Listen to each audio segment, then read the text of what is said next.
Good evening, everyone, and welcome to the 29th session of the AIM Prime program. Today's session is on Indian landscape, funding, facilities, and capabilities. And our speakers for today are Dr. Premnath and Soma Chattopadhyay. Dr. Premnath is head of NCL Innovations and a scientist at Polymer Science and Engineering Division, and is also director at Venture Center. Little bit about Soma. Soma heads the incubation and mentoring vertical of Venture Center. She is recipient of Chevening Gurukul Fellowship for Leadership and Excellence from DPIR, Oxford University. At Venture Center, Soma is responsible for managing the overall incubation activities, starting with identification of potential startups, providing in-depth technical and business mentoring, facilitating creating a conducive ecosystem, conceptualizing and implementing relevant programs. She serves as the nominee director on the boards of Module Innovations, Genrich Membranes, and DD Labs Private Limited. Soma has more than 9 years of industrial R&D experience in a MNC in the field of specialty materials like nanophosphor and electronic assembly materials, post her MSc in chemistry from Calcutta University. She is a certified internal auditor for ISO 9001-2008, trained for ISO 17025 standards, and certified Six Sigma Green Belt. She was also winner of DST and ISBA Award Stargazing Award for the Incubation Managers in 2016. So with this introduction, welcome Dr. Premnath and Dr. Soma to the session, and over to you.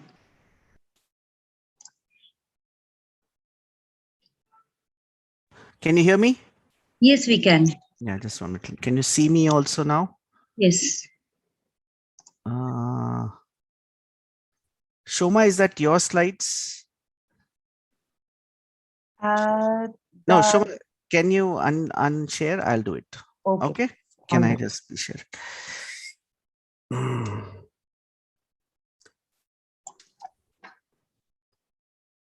you see my slides? Yes. Okay. Soma, I request that you also watch the chat box for any comments and so on, questions, and between us we can manage this session today. I'll also so I'll begin and then Soma can take over at some point, then I'll come back again. Okay, so that's a plan for today. So today we are going to talk about innovation support resources ecosystem in India with a focus on finance, raising funds and so on. We do want to spend quite some time on grant funding and also looking at how the landscape of investment looks like in India. There are some thumb rules that we will pick up from there as well. And then we will take a look also at some of the capabilities, facilities, and so on and so forth that you could leverage as a startup from the ecosystem. And when we look at that, we'll also talk a little bit about some good practices and how to really, make the most out of the opportunities that are available to you in India. Some part of it will be a little fast paced, so please, don't get lost. Just pick up the main message and then don't need to get into all the details. Okay, so let's start. So first, we'll talk about financing your startup. And this is a very important section for you, all of you as startups, followed by some government policies and provisions, some of which you may be aware of, some you may not be. We'll try and highlight a few selected ones, and then we'll talk about a few specialized scientific facilities today. If all goes well, we'll try and cover everything, but if not, if we run out of time, we'll focus on the first one today. Okay. How are we doing, Mugdha, in terms of are people joining in? Okay. People are joining in. Okay, good. Okay, so let's start. So we'll first talk about financing your startup. If you look at overall the various different options for funding your startup, here are some of these which are possible ones, and you could possibly leverage some of this. The first one, of course, on the top is funding agencies of different kinds: government, multilateral agencies, charities, incubators, etc., and grants, some amount of soft loans as well that funding agencies offer, which are available. You of course have the 3 Fs: the friends, family, and fools.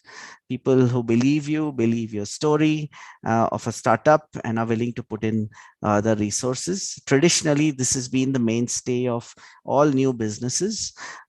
It's only in recent years that some of the new opportunities have opened up, and thankfully so. It's a great boon for first generation entrepreneurs. You could have crowdfunding sites. Customer money, that is revenue from sales, is an excellent source of money. In fact, the best source of money. If you can sell your products or services and get revenue and then fund your company, nothing like it. Although in certain kinds of businesses, it shouldn't be that the revenue is a false indicator of your potential for success. Okay, so you just need to be careful about it, especially when you're doing trial sales. It shouldn't be misread as the sales potential of a company. But that said, revenue is customer money is the best kind of money that you can have, the cheapest sort of resource available to any entrepreneur. The commercial investments that you usually see are the ones here in red: individuals, angel investors, seed funds, especially with incubators, venture funds, impact investors, and corporate and strategic investors. So these are some of the categories that you will leverage, and these will be the professional investors that you are going to look at. There's, of course, there are other options like venture debt, banks, private equity, and so on, but these come much later once your company has taken shape.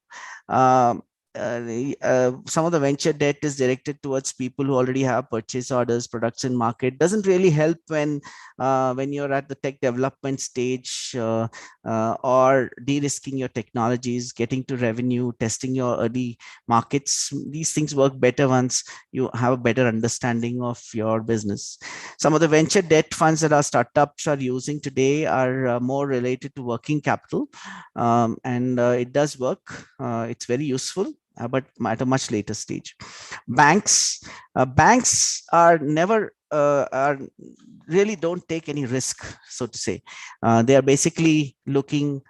They will protect their the money that they give you through by asking for security and so on and so forth. So they are not really the kind of sources of money for early stage work or for high risk activity in the very beginnings. When say in a company you have a fairly predictable revenue stream, fairly predictable indication of what's going to happen in the next 3 years, that's when banks get a little more comfortable putting money in your company, and that too with very often with some collateral of some kind. Private equity funds, these come in very late, much later, but there is a lot of money here, as I'll show you today, which is being transacted, being invested in companies. But you have to get to a point where you're scalable, you're almost multipliable, that you have a very key requirement which is going to shape how you scale the business, and that's where these guys come in. This will be in tens of crores and 100 crores and so on and so forth. That's the kind of money that one is talking about when one is talking about private equity funds. Okay. Okay, so most companies should just take it for granted that you don't waste your money, waste your time with any banks, the traditional banks at the early stages of your company. Okay, it's a waste of time. Don't bother, right? Just focus on these earlier sources, these sources of money, and this is what is the mainstay for most companies. Okay, so this is a landscape. Shoma is going to talk a little bit more about it, but I just briefly will mention this, mention a few points here. You will see on the top some numbers for, say, something that you might see in the US, corresponding to the stages that I mentioned at the bottom of the screen: idea, proof of concept, prototype, demonstration, right trials, approvals, commercial production, product in use, and maybe some of these. By the way, it is never so clean and regimented, but nonetheless, for now, this is good enough for us to discuss today. And you will notice that much of the innovation funding is, first of all, starting post this level. R&D funds, most of them are, it happens in publicly funded research institutions in India, and very often in academic institutions and so on. It's the science behind it is not something which companies usually focus on. It's a concept to proof of concept journey that they focus on.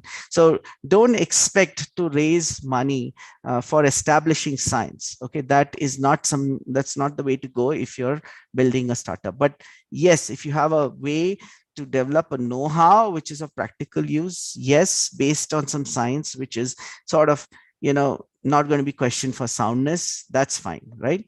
So in India, if you are looking at doing science and the basic R&D or foundational R&D, establishing the scientific principles behind it, you're very often doing it in academic research institutions and through your past work, wherever that you have done it. Beyond that, when it comes to proof of concept, there are different sources of fund which Soma will talk about. But what I wanted to point out to you is the following, which is that you will notice that the funding levels in US versus India are very different. And if there's an investor coming in comparing an investment in the US and India, what they are thinking is that, look, it's not worth my while putting down money, which is just one, how do I, yeah. Okay, putting down, if I wanted to say invest my money, I don't want to spread my money in very small pockets over too many people. Administratively, it's going to cost me the same whether I'm working with, whether I'm spreading administratively, it is going to cost me the same whether I'm investing a small amount of money or a large amount of money. And therefore, they are happier putting the same amount of money that they're putting elsewhere in the USA and in India. So suppose, let's say they're comfortable investing 15 crores, say $2 million. In India, they're talking about a late stage investment. Okay, in the US, it might be an early stage investment. So therefore, understand from their point of view that, if you want to raise that kind of money, you have to be further down the road. And if you're talking to investors outside India, either, you have to, your ticket size that you're raising has to be in this space out here. And they need to, if they are investors who operate normally at this stage in the US, they need to see you as a viable or attractive candidate at this stage in India, but you cannot be going to them with, say, 50 lakh requests. That doesn't work. Okay, and they may not be interested. So that is a problem for many startups, because then that means that there's a gap out here. And in India today, you will find that these are the ticket sizes roughly for some of the science-based startups. It can be very different for different startups. This is eyeballing it. Okay, but you will find a big difference between the US situation and the Indian situation. A typical startup coming out of a good academic organization in the US, where a student-run enterprise might be doing 500K as their first raise. But that may not be so in India. It might be much smaller in India. Another point I wanted to make here is that traditionally, the major sources of funding in India were the ones in orange out here, and therefore they were all family businesses, right? So they were people were bootstrapping or using their own family money, which meant that the opportunities for first generation entrepreneurs was very low. That has changed, and that's what Soma will talk about. But beyond that, at some point, other investors need to come in as well. So about grant funding, a few things. So why is the government doing grant funding, right? So you will notice that the grant funding levels in, say, Ministry of Science and Technology is very different from, say, any grant that you might get from MSME, which is very paltry, right? And that the part of the reason is that the government wants you to work on domains which are a lot more novel, a lot more, you take a little more risk for hopefully a lot more rewards in when you're thinking of which kind of business to build.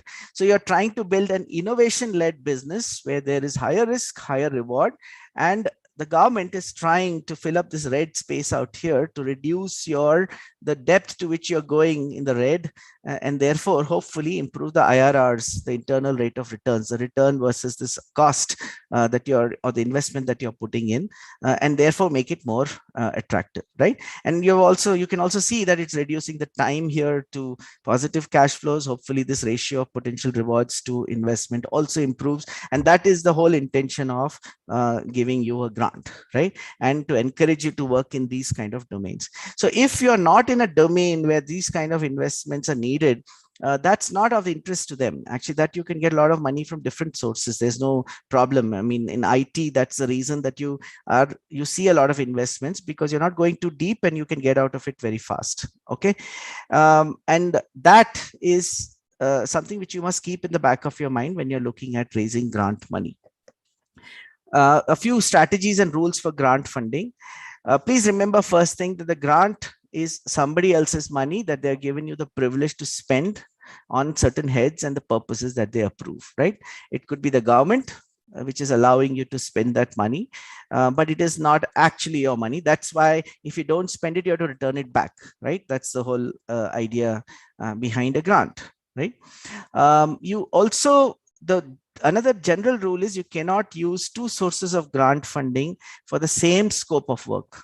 Okay, that means the same expenditure items, but different grants can fund different phases of the same line of work.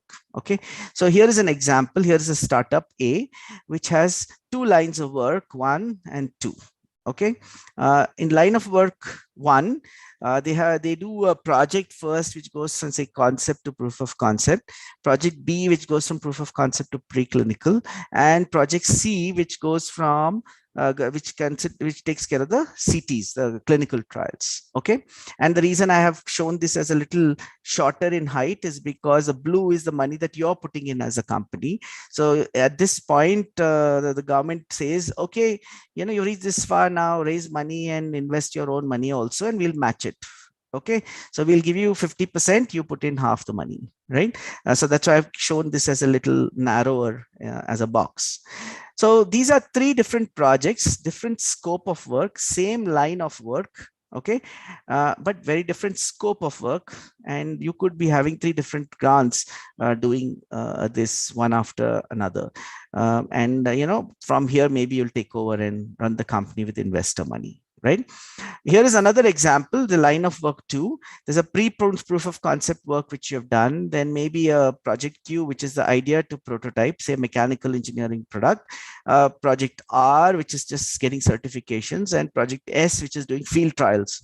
And here again, you start investing investor money, again, take more risk. And here also, in the very early stages, everybody is reluctant funding you, so you put in your own money and some amount of grants to make that happen. And as your data improves, your people get convinced that you're doing useful work, they start funding you more and then take it ahead, right? So here again, you have different projects for the second line of work as well, and you could be funding them to different projects. So if you were writing a grant project, you have to define the scope very carefully. You cannot be having overlapping scope. Okay, and you must also in your company, if you want to have multiple grants, you need to define different lines of work, different projects, different pieces of work which can be done with different grants. Okay, there's nothing wrong in taking multiple grants, especially in high risk projects, so don't worry about that. I think the more important thing is to get to the end point and show results, which is what the government is supporting you for.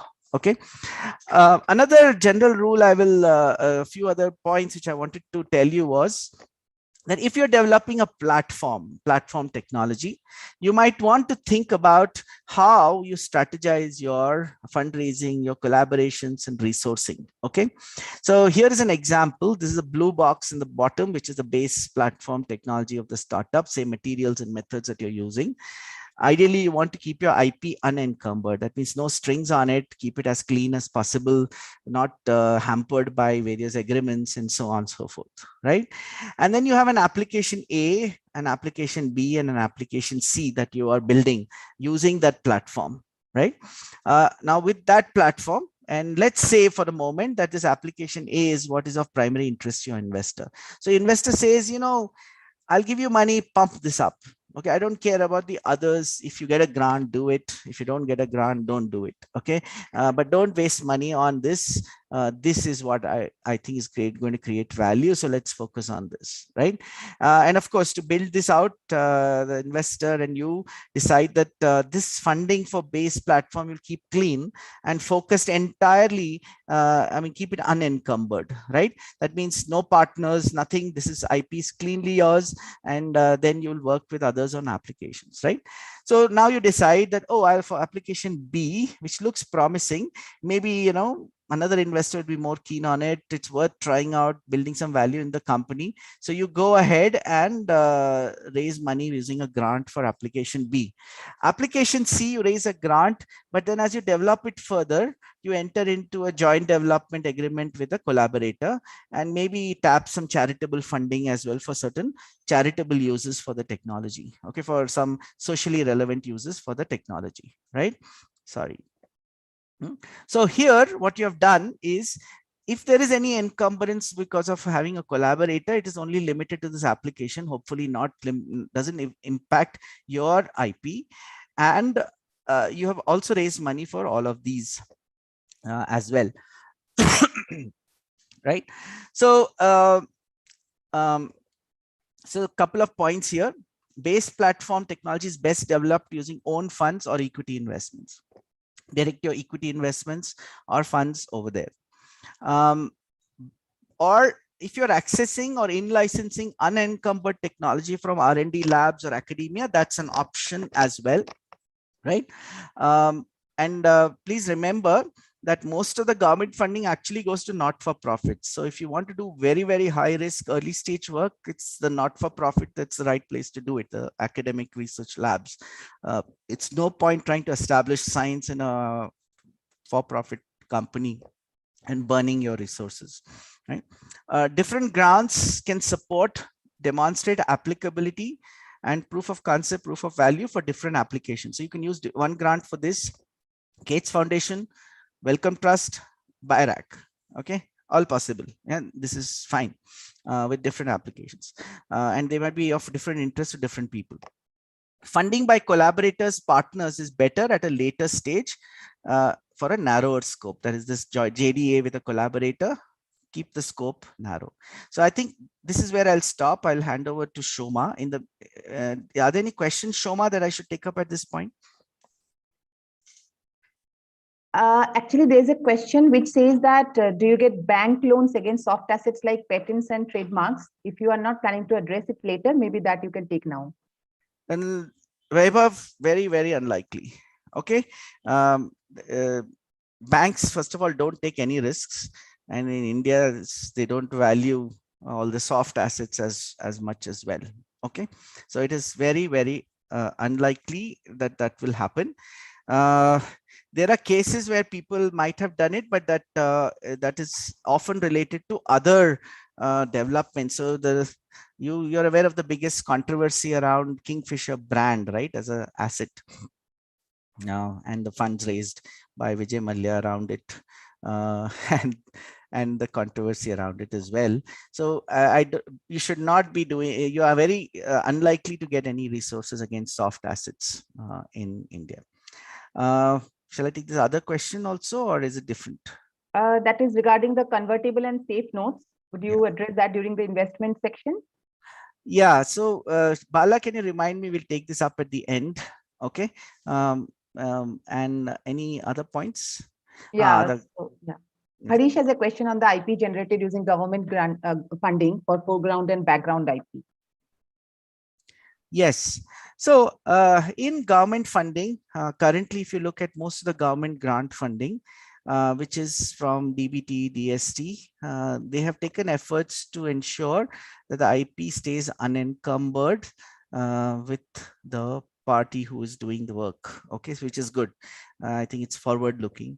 There are only very few cases where some encumbrances come in, especially if it's for public health and there's some global access clauses that come into the agreement. So that's where you have to be a little careful.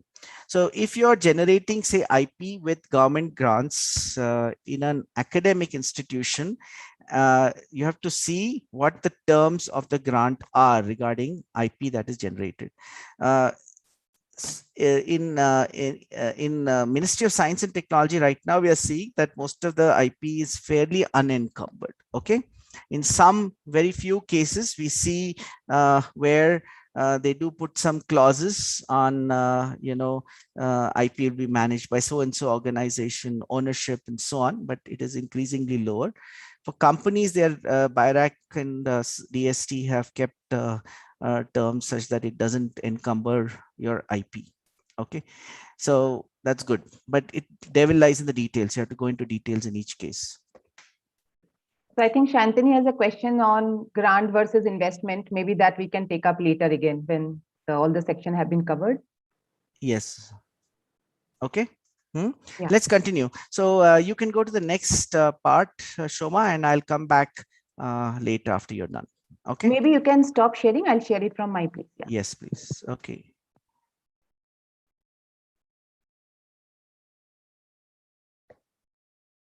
Go ahead.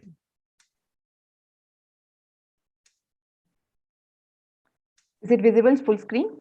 Yeah. All right. Yeah. All these funding schemes and opportunities, we have actually built an one-stop database on these things for the deep science and tech startups. You can find it on our main page of the Venture Center website. The link to that is also given here in this slide. And the browsing is very interesting. We have actually categorized in several ways for the requirement and convenience of users.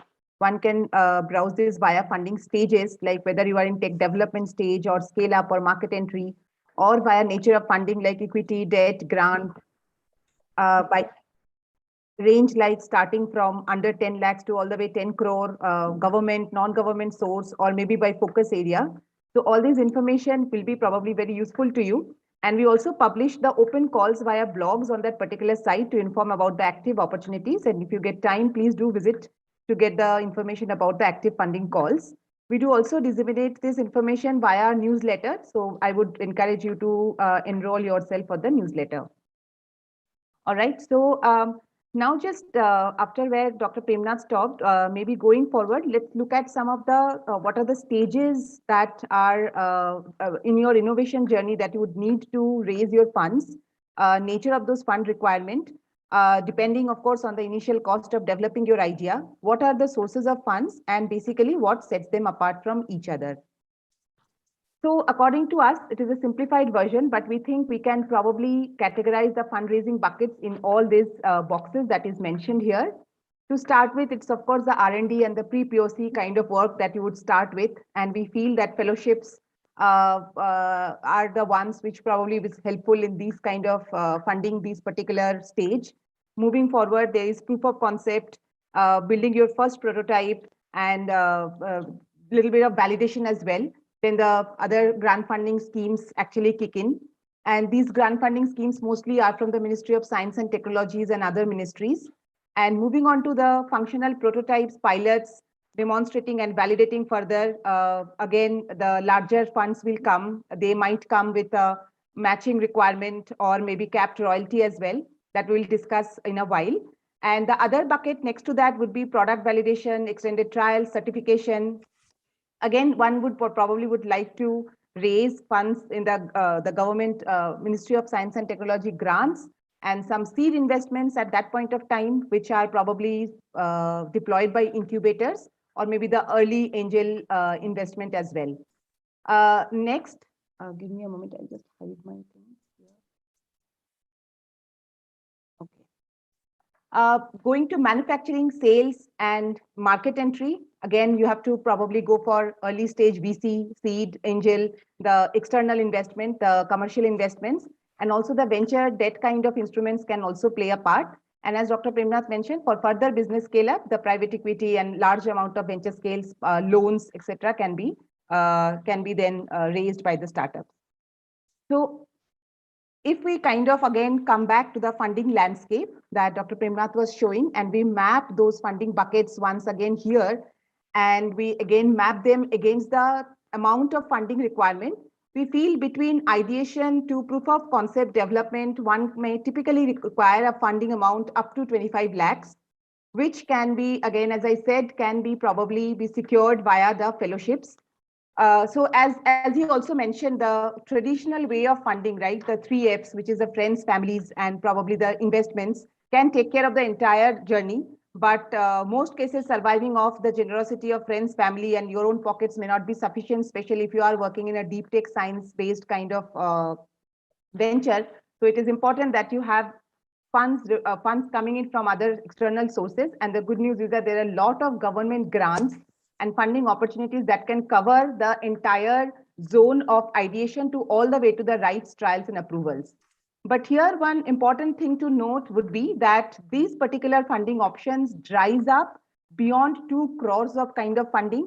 So you might need to be prepared to raise some kind of funds which are not exactly government grants, but probably external investments. And for that, you need to have plan in place. You need to have a strong business model in place so that you are able to actually convince with your storyline the external investors.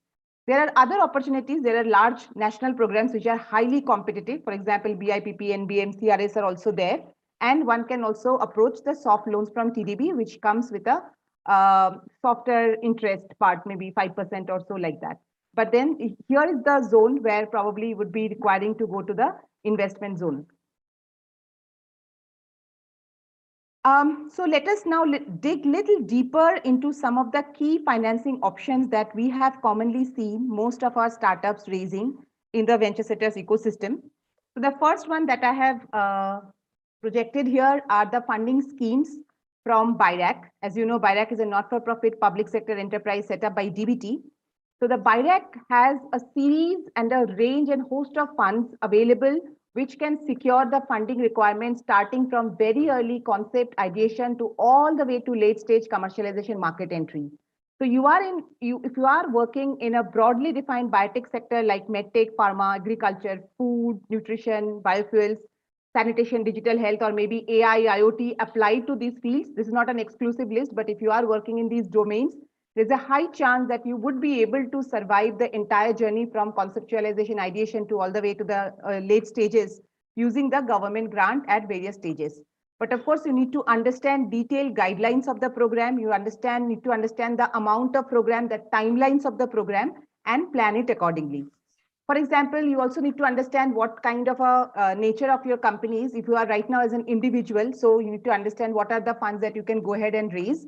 For example, the pre-incorporation stage, the early stage fellowship starts with SIIP, Social Innovation Immersion Program, which is for a fellowship for a relevant thematic area like maternal child health, waste to value, which includes also access to mentors, immersion at ground level. It's an 18 months program for an idea to build proof of concept, and 50,000 rupees per month fellowship, and also a kickstart grant of 5 lakhs. So if you are a part of SIIP, you know that you have a 18 months of runway.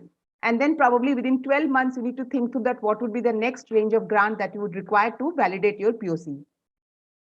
The other 2 grants, which is eYuva and Sitare, is basically for the researchers and students who are part of an academic or a research organization to take up some kind of an idea which is very different from their research and exploratory nature, and it has more of commercial potential, which has the potential to translate into a venture. And eYuva is a fellowship kind of a program given to students who are post-grad or postdoc, and they are implemented by eYuva centers. It's a fellowship which is up to 30,000 to 50,000 per month and 2 to 5 lakhs for developing POC, whereas Sitare is a grant given up to 15 lakhs to PhD and master students for taking up projects which are of that which has the innovation component and can be translated into commercially viable ventures. So that's about the pre-incorporation kind of fellowship at an early stage. As we move on to the next stage, where it is more around POC validation, POC demonstration, and further scale up, then for individual as well as for companies which are less than 5 years old, one of the largest fund I think in this region is the Biotechnology Ignition Grant, which gives you funds for around for 50 lakhs, up to 50 lakhs for over 18 months. Now it has a royalty clause as well. So in the bottom, if you see that all these funds and all these grant opportunities comes as either fellowship, grants with a fixed royalty, match grants, or maybe benefit sharing with a cap. So BIG is basically for your pre-POC to POC demonstration and gives you funds up to 50 lakhs for over 18 months. And then if you are in a very socially strong thematic area, then Sparsh can be the next funding that can help you going beyond your proof of concept demonstration to your prototype development. Again, it's a 50 lakhs, up to 50 lakhs, it's in grant form, but beyond 50 lakhs, it's kind of matching fund with 50% by BIRAC, 50% by the innovator. And this can be both for the companies and also the research organizations can go ahead and apply for that. Similarly, for the research organizations, like there are AIR and CRS kind of schemes, which are meant for promoting academic research with potential to convert into enterprise. AIR is a POC development by an academia, which may not involve an industry for 24 months over 50 lakhs. Whereas CRS is a late stage fund. So if you already have a validated POC, in order to validation of a process or a prototype by involving an industry partner, right now, I don't think there is a ceiling there, and it can be decided based on the project and the requirement of the fund. Similarly, ETA and ATGCCC are also early translation accelerator that translate, again, academic discoveries to commercially viable opportunities, tech transfer. Academia can participate. So there are ETA centers who actually manages the project, whereas ATGC is given to the researchers for translating their grant for commercialization. But your post incorporation, so for other funds, for example, the early next stage funds for the startups, if you are an individual innovator and now you are planning to go further with your ideation to the next stage POC and all, then the next set of funds like CBRI and BIPP, etc., will come only if you have incorporated a entity. It can be a private limited company, it can be an LLP, but there has to be a registered entity in place. So again, CBRI would give you fund up to 50 lakhs as grant, but beyond 50 lakhs as a matched fund by BIRAC and the innovator. Whereas BIPP is a much larger fund. It is so it is basically a scheme to support on a cost sharing basis the product evaluation, validation, large scale trials. For example, this support your clinical trials if you are in healthcare technologies, or it can also support your large scale field trials if you are in agro, clean energy, etc. So that can be supported by BIPP. And NBM again has a support for infrastructure development, manufacturing capabilities, tech transfer, no cap, but obviously it has to be decided based on a particular project, how it is going to go. And this can fund you up to few crores actually. But for BIPP, you would need a 50-50 matching grant, whereas for NBM, it can be a grant. Just a quick example here. So one of our company, which is actually planning to develop a platform technology for bioabsorbable polymers and implants for soft tissue repair segment. So the BIG and the CBRI kind of fund actually could help them to demonstrate their proof of concept, advanced mechanical testing of the particular polymer, sterilization testing, etc. Whereas NBM has supported in setting up a facility for scaling up the polymer synthesis. So these kind of, this can be a line of funding that one can actually look at to take it all the way to the manufacturing. There is another fund, which is the late stage commercialization market entry fund, which is PCP fund. It is basically a technology when the technology is at a market deployable scale, in order to validate that further or in order to accelerate their entry into the market, these kind of large scale grant can be given to that company.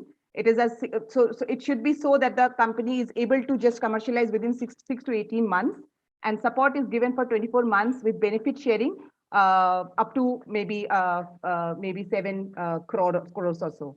So this basically encompasses all the key funding opportunities that if you are in a biotech biomed domain, that you can take from your early conceptualization stage to all the way to the marketing and commercialization and marketing entry. Soma, can I just add a quick Yeah. thing? Just note that the largest fund for the individual is BIG, the last one. After that, there isn't any. So you can't just keep going on as an individual. You have to incorporate and run the company eventually. If you want substantial money, it has to be a company. Fellowships are very small relatively compared to what you need to really take it to the next step. Yeah, go ahead, please. Thanks. Right. So after DBT, we felt maybe similar to DBT, DST also has a host of funding opportunities that can actually help you take your idea all the way to the to commercialization, to market entry, etc. So the first one that we can think of is, of course, the concept to pre-POC stage fund is the Nidhi EIR. So that's a fellowship program for nurturing the budding and aspiring entrepreneurs and inspire them to attract. And basically, it is to attract talents towards entrepreneurship. So this particular fund is to give an opportunity to explore the innovation ecosystem, talk to people, understand that how to develop your plan. And at the end of 1 year, which has a 30,000 fellowship per month, the idea is that you will be having a strong plan and some kind of studies and plan for POC that you will be taking further for the validation. NewGen IEDC are funding support given by DST under Nidhi scheme for basically setting up these centers and encouraging again students and from the institutes to basically take up some kind of opportunity, and around 2.5 lakhs of prototyping grant, project grant is given via IEDC centers to these kind of student entrepreneurs. Going ahead, we have Nidhi Prayas that can also be given to individual as well as to companies. Around 10 lakhs of grant over a period of 1 year. If you have a POC demonstrated, probably to go to your first draft of prototype or to sharpen your prototype, you can use that particular funding opportunity. And there are some large national programs, for example, IIGP and Millennium Alliance. IIGP is an open innovation challenge for both university students as well as startups, which can give you funds up to between 10 to 25 lakh and give you exposure to international ecosystem like maybe Boston Innovation Ecosystem or Silicon Valley. Whereas Millennium Alliance, it operates across 2 stages. Is for a product develop. The first stage is for product validation. If you have an established proof of concept, gives you around up to 30 lakhs of funds. Whereas stage 2 is for large scale implementation, can give you funds up to 1 crore. And they typically work in the domains of water, sanitation, health, agro, and clean energy. DST also opens up special calls from time to time, like for the current pandemic situation, DST has opened up Kavach as well as Nidhi for COVID, which has a different model of deployment of the fund. It is like 50-50 grant and loan. So those kind of funding opportunity also one can leverage based on the kind of work that they are doing.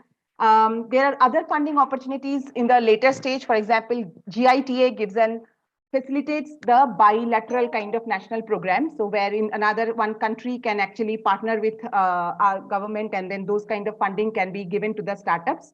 So the DST is responsible for funding the Indian startup, whereas the other country, the department that is involved in the program is responsible for that particular innovator. So they work with Canada, Israel, Korea, Italy. So if you are looking to actually work with people from there and partner with different kind of organizations over there, this particular funding opportunity you might want to keep an eye on, because they just open from time to time, and you should be actually whenever the calls are announced, you should take that opportunity.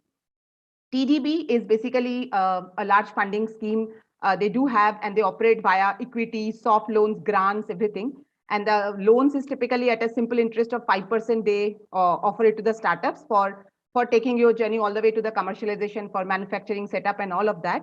And grants, sometimes it will be for special cases. For example, MyLab received a large grant from TDB for their project.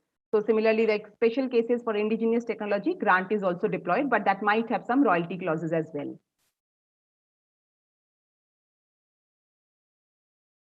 Okay, all right. So this was about DST and DBT because they have a host of different kind of funding, but there are other ministries, other organizations as well, which offer great funding opportunities, which are for maybe specific sectors, types, and geography. For example, MeitY, Ministry of Electronics and Information Technology, via their type scheme, supports ICT-based startups in the areas of IoT, AI, and blockchain robotics. They deploy it across three categories of funds. One is the EIR fellowship like Nidhi EIR, which is 30,000 rupees over 1 year, or a prototyping grant of 7 lakhs for 1 year. And they also do investment for mature startups towards closing the last mile gaps for commercialization, etc. And generally, this is implemented via TIDE 2.0 centers, which is given to the incubation center. So you might want to reach out to the incubation center if they have announced such kind of a grant associated with them. Funding opportunities for startups working on defense and aerospace technologies, where both startups and individuals can apply. There is one program under DRDO, which is Dare to Dream Innovation Concept and Technology Development Fund. Technology Development Fund is more for the registered startup ventures. Project cost can go to up to 10 CR, whereas Dare to Dream Innovation Contest is for individual researchers startups, which can be given 10 lakhs rupees of prototyping kind of grant. But one has to be aware of the fact that they basically require a joint IP development. So you need to plan and understand that what are the clauses of that before you go ahead and apply for such kind of fund. There's a funding scheme available under IDEX, which is called DISC, the Defense India Startup Challenge. I think I've seen one of you is also part of that, is beneficiary for this particular fund. And this is also given to individuals and startups, and funding up to the range of 1.5 CR. But you already have some challenges decided based on which you need to probably apply and work on those challenges. Other than that, there are like oils and gas PSUs, which have created a pool of support to startups in oil and gas, energy, health, hygiene, all sectors, renewables, nanotechnology, electric vehicles. And one of the program partner for that is KIIT Bhubaneswar. So you might want to reach out to them to understand the fund, if there are any active funding calls, if you are in that particular domain or that particular stage. And also the PSUs have funding support. In individual PSUs also have funding support. Like, for example, Indian Oil does it in domestic hydrocarbon sector. Again, another important thing to note here is that they basically acquire the first right of refusal while you develop the product and go to the commercialization. So in case you are planning to raise the investment, that might be one constraint that you might need to keep in mind while going for this kind of funding. There are very interesting state government funding. One we can talk about, of course, Maharashtra. Maharashtra runs startup weeks where they basically select winners to give them government orders. It is more suitable for companies which have already developed the product and they are almost closely deploying into the market. So that kind of startups can benefit. Also, they offer benefits for conducting quality testing, filing IP, etc. Karnataka, again, government offers a range of funding, idea to POC 50 lakhs like BIG, semiconductor venture fund up to 2 CR, and for companies into biotech, biomed domain funding up to 1 CR, and others as well. Another funding opportunity that one can avail at different stages, starting from your POC validation to all the way to deployment stage, is via CSR, the corporate social responsibility. They can give funds to the incubators, which they can deploy across two categories. One is for large deployments in the field, which CSR actually prefer, the corporates prefer, because they are looking for very quick impact through those kind of opportunities. But we as an incubator are also interested in supporting the small early POC prototype validation kind of stage startups. So the funding so far that we have seen is to the tune of 5 to 10 CR, 5 to 10 lakhs. And you might need to define a project with clear deliverables, which has a strong impact if we have to go ahead and leverage this kind of CSR funding. MSME, on the other hand, offers a bunch of benefits. All of you might be already aware of it. It interest rate subsidy to collateral-free loans, bank credit-linked capital subsidy schemes, patent registration subsidy, public procurement, and other financial benefits. Apart from all this, if you want to get a very early exposure to the international ecosystems, then there are international accelerators like SwissNext, Techstars that can give you very early exposure and entry into the market. So I will talk about one of the company which actually could leverage that kind of international accelerators to actually create a base of clients probably in some of those regions. There are large national competition. Atal New India Challenge gives funds up to 1 crore. There is recently announced METI Grand Challenge. So these national awards are also being given by different ministry. You might also want to leverage those things as well. Just quickly, a last point is the bilateral funding that I spoke that Geeta facilitates. But other than that, there are many other bilateral funding. For example, the most active one is the Indo-US funding that one can leverage. You need to have a partner. They give you around 2.5 CR for healthy living and empowering citizens on those categories. And also Innovate UK announces different kind of funding program. Recently was announced as a Innovation Challenge Fund for mobility, electric mobility, and for AI as well. So, and if you wish to actually leverage the UK kind of the rest of the part of the Europe, then Horizon 2020 is also one of the grant funding opportunity that one can look at. Yeah. So, so with this, I just thought I'll just quickly talk about few startups who has actually been able to leverage it from very early on in their journey and have gone all the way raising the venture capital or angel funding. So one of the companies, KBCalls, which is founded by two ICT alumni Vaishali Kulkarni and Arjun Bajwa. And their ideation happened during their PhD days. And when they felt the need for a safer alternative to harmful textile dyes that were polluting the water resources, so they started working on the microbial fermentation-based natural colors. And they got noticed very early, and they pitched at various different competitions at that level, and they won awards like Able and Axis Moves to actually get started with their early data. And they went ahead to raise BIG for POC demonstration, working on various microbial strains and optimization. Next round of funding was raised from Sparsh, which they further validated for dyeing variety of textiles and applications to other domains as well, for example, cosmetics. And they also raised second round of Sparsh for the scale-up opportunity. And they were at a stage that they had a very strong storyline, and they could actually go ahead and raise Chirate Ventures, funds from Chirate Ventures for pilot and small-scale manufacturing. So that is one example of how, you know, this has all started very early when they were just doing their PhD to all the way to the venture capital funding. The second example is slightly different. It is basically a story of Dr. Anuya Nisal, who is a scientist at NCL. So she is a researcher herself. And in the lab, and this is a company which is a case of lab to market company facilitated by Venture Center, and where the company is working on developing and manufacturing bioabsorbable implants for soft and hard tissue repair and non-adherent wound dressing. So they had already actually demonstrated the technology with a broad patent for tissue regeneration. But via BIG, they could zero up on one idea, and they could see the specific application and working towards it to build a prototype. So between BIG and then as their prototype was already built, they didn't go ahead for any Sparsh or SIBRI. They directly went for BIPP. And with that, they actually studied the efficacy and some of the animal testing. And now they have actually gone back to raise another round of SIBRI for pilot trials. And simultaneously, as Dr. Premnath was showing that, there can be another project for which you can actually raise the same grant again. So they had actually gone ahead and raised the early POC stage grant SIBRI for the second product. And with that, now they have raised the angel investor round for the company for facility setup and going for the next round of funding. And quickly, the third case study is for Fuma Labs, and their product is called Crast. They are basically working on converting agricultural crop residue waste material for packaging and furniture application. Company is founded by Shubham Singh, who is an alumnus of Imperial College London. He wanted to find a solution for stubble burning and economically empower the farmers. And interestingly, that time BIRAC SIIP fellowship was announced, which was on waste to value.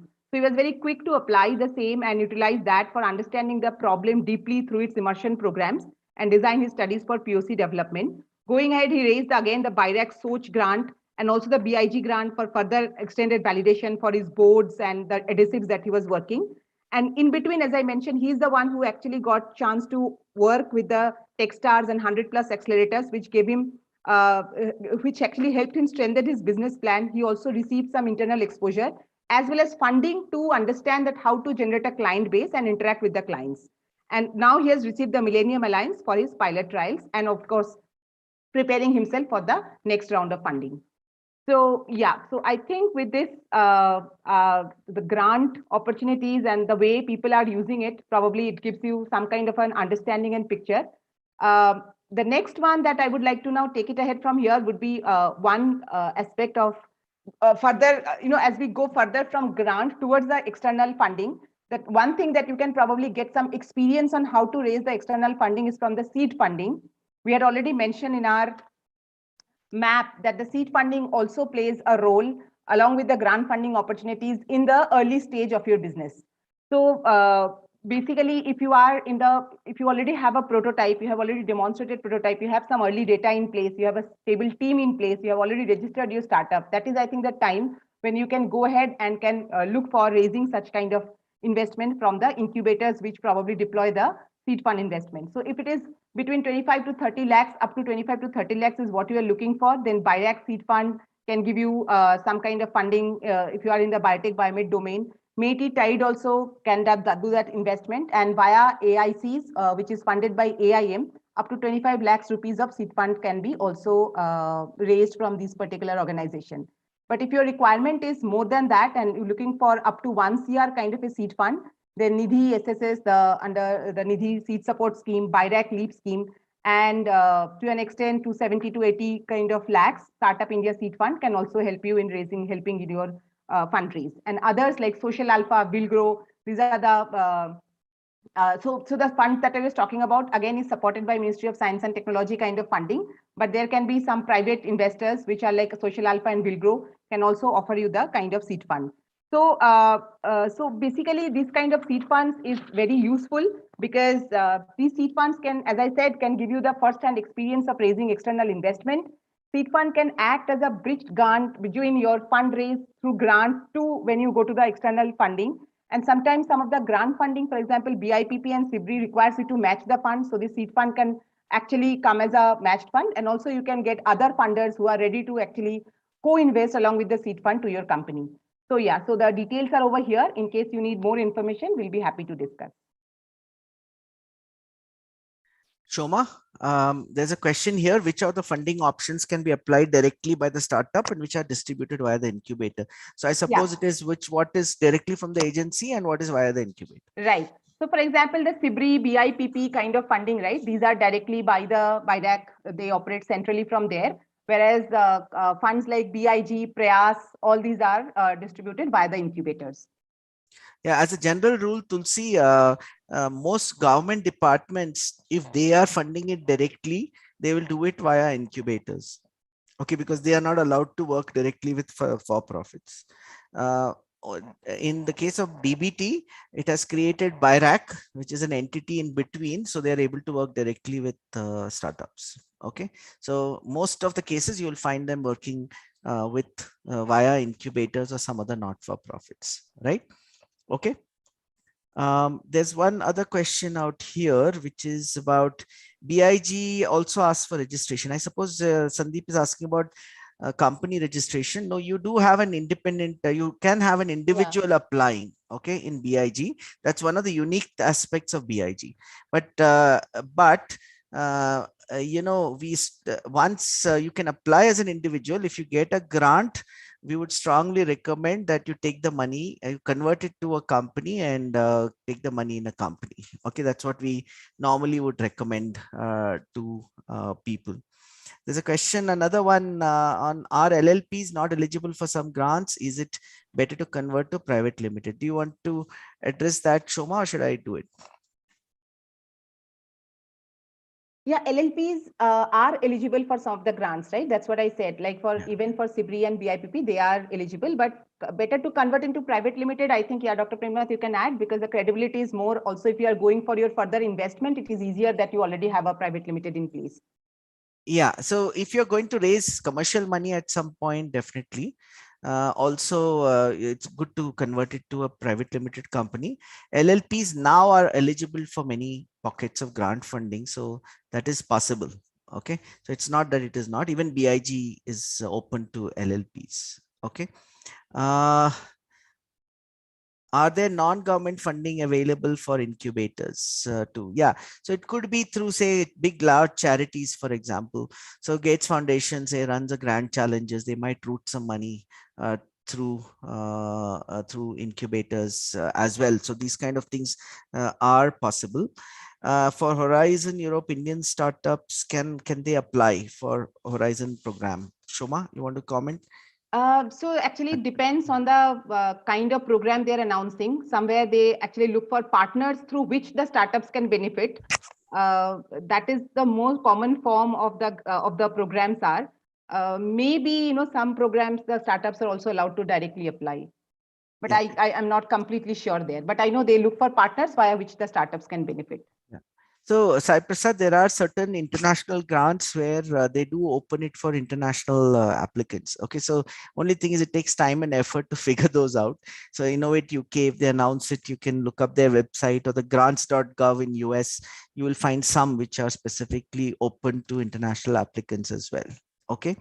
Um, how much money is spent by Indian government annually in post incorporation funds? Yeah, I don't have a number, Vaibhav, but the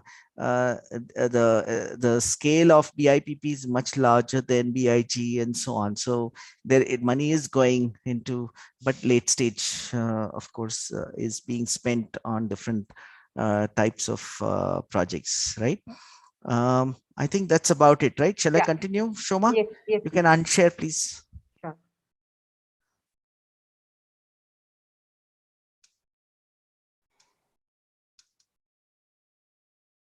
Okay, so in this segment, I'm going to look at a few data points.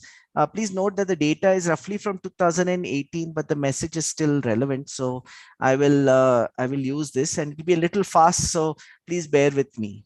Okay, so here we go. Let's look at some data and some trends, right? So this data is even older, but you can see that a lot of funding is happening in a few cities. All said and done, startups and investors tend to self-aggregate into clusters, and so city matters, right?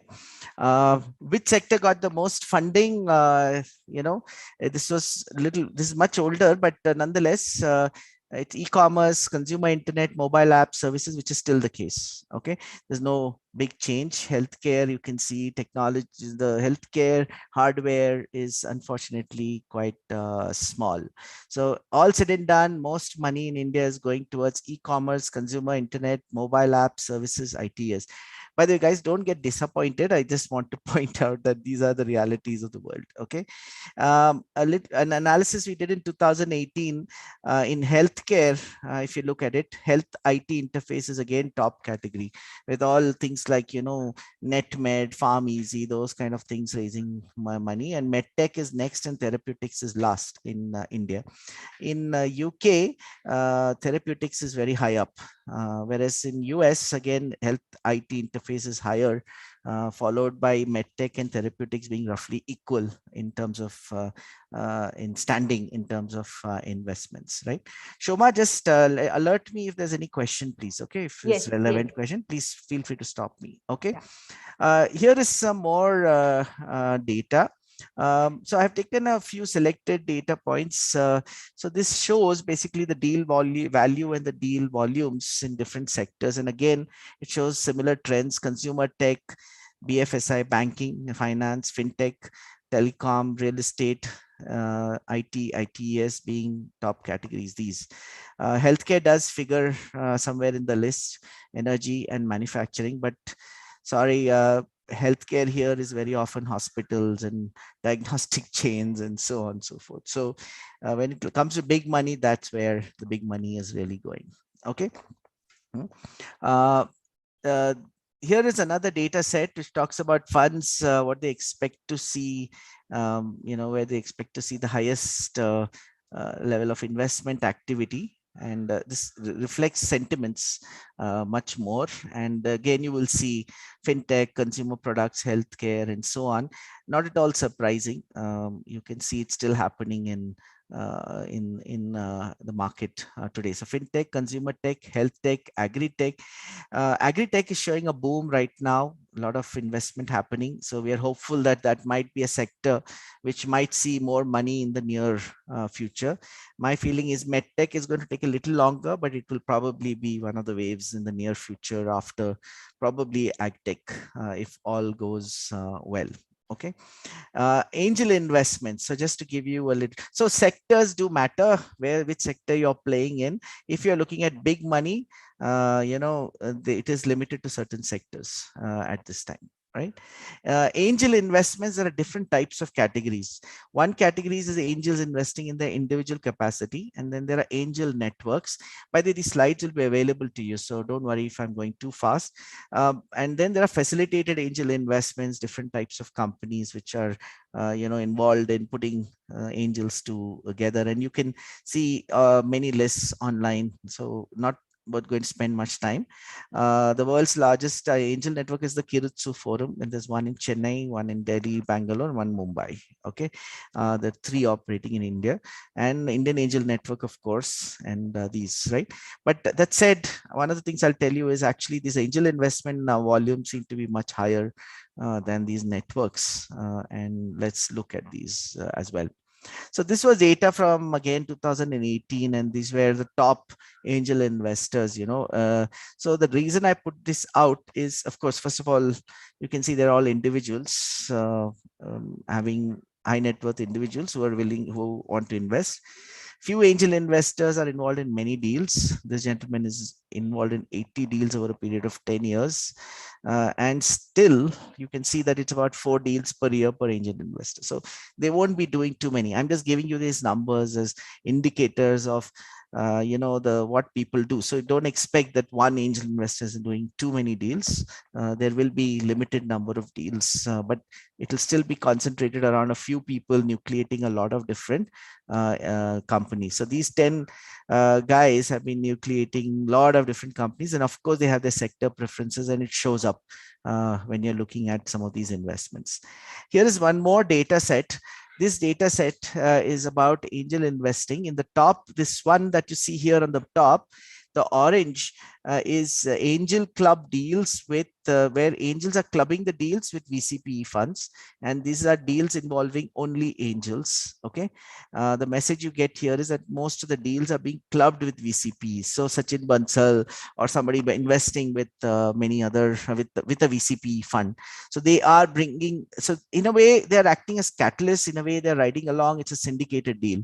So just keep in mind that this is the case. It's not that there are deals which are only in the angels as well, but bulk of the money is actually of this form. So they are clubbing it together. And the volumes also, volume wise, you can see that this smaller amount is lot many more, and then the larger amount is lot lesser. So the larger deals are happening in a club mode. Okay. This one compares, the next data set is about these are individual angels clubbing with VCP and angel networks clubbing with VCP. There are a few important messages out here. It looks a lot like more individual angels deals than angel network deals. Average deal size is about $2 to $5 million max. This is the average deal size. Mode of the top 15, that is these top 15 deals, was about 1 to 3 million, but most deals are about 75 lakhs to 300 lakhs. Okay, so that is a range in which in which angel investors are playing today. So if you go to them with a 25 lakh proposal, many will roll their eyes, maybe, unless they're doing it with others. Or they're really committed to that problem, they might consider supporting you. If it's too large, also they will want to syndicate it, or the other investors want to look for other people to invest along with. So keep that range in mind. So just keep this ballpark number in mind. I'll come back to it. In this, I'm just showing you to illustrate that if you go to the SEBI page, you will find a list of, by the way, you can find all the venture funds over there. Okay, so it's the category under which they come up is called the AIF, which is the alternate investment vehicles. And there you will see AIF category 1 having these different categories. One of them is a so-called venture capital fund. By the way, this itself is the size of investment larger, but I'm just pointing it out to you. And then there are 2 and 3 categories. These are much bigger investments happening. Under the venture capital fund, there's a subcategory now called the angel fund. Okay, and that's meant to be for people who are not where the investors are putting relatively lower amounts, especially the GPs. Okay, the general partners involved in the fund. And so this broadly if you look at it, here are a few important things to. So one thing is, of course, you can go and find out all this on the SEBI site. You can also get a full list of AIFs on the SEBI site. And you can also find out all these venture funds over there if you think they are relevant. By the way, they may not be entirely relevant for you. I'll show you why and how. Other messages, this entire investment here is about, which actually I will show you in the following list, how much the numbers actually add up to. Yeah. So lately there have been, fortunately, quite a lot of investments happening in deep tech, and I think it's going to only increase. We saw things like Pandorum, MyLab, Immune, Aether, KBCalls, Dozy, all of these happening. And this is good news. It indicates that investments will happen. So at least the venture capital side, which follows angel investment very often and little larger size, there is action happening, which is good news. And hopefully by the time many of you get there, there'll be a lot more action. So I think it's the outlook is very positive at this time. Okay, so on the SEBI site, as of 2018, there were about 462 AIFs. There were 195 registered venture capital funds out of the AIFs, and registered foreign venture capital investors, a different category, is about 231. A simple thing is, of course, this is larger than this in number right now. And you will also see that these are very significant players. They are different from this category of venture capital funds out here. Also, the IVCA site, Indian Venture Capital Association site, will have a list of their members. So you can go and research members over there. One way to do that is to go and find out those members and then go and see where they are investing, who they have invested in, and so on. So as a startup, this is some research that you can do using your story, Inc42, and all these websites, Google, and find out who they are investing in. Okay, so that's a good exercise if you want to look at. Coming back to that same chart which I showed you, these are, by the way, quarterly amounts. Okay, and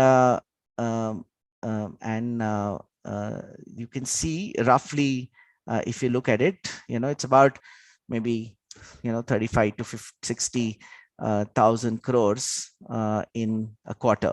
And this number today has gone up 4 to 6 times. That means it's if this is about 60,000 crores, today it is about 5 times that, which is about almost 3 lakh crores. 300,000 crores. Okay, so that is the kind of numbers that we are seeing today in 2021. And most investments are actually in this category 2 and 3, but which are not relevant to you right now. They are more private equity and larger money. And this venture capital fund that you see out here is only about 1/20th. And as I'll tell you, a lot of these guys, even a smaller fraction, is actually investing in some of the startups that you are trying to build.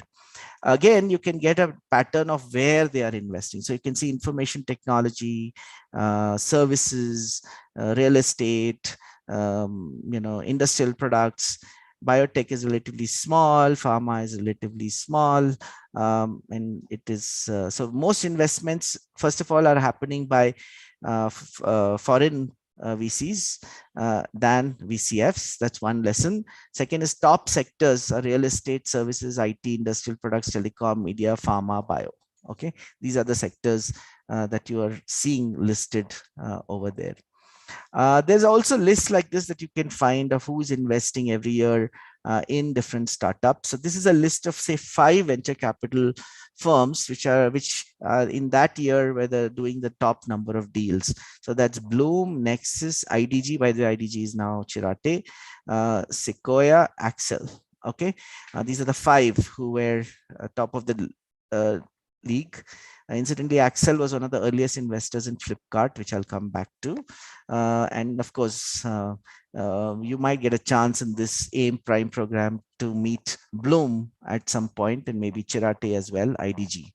Okay, so average size of the deal was about $10 to $15 million. So that is 10 $1 million is 7 crores, so about 70 crores you're talking about. So this is not in your immediate future for many of you, perhaps a little distant future, hopefully.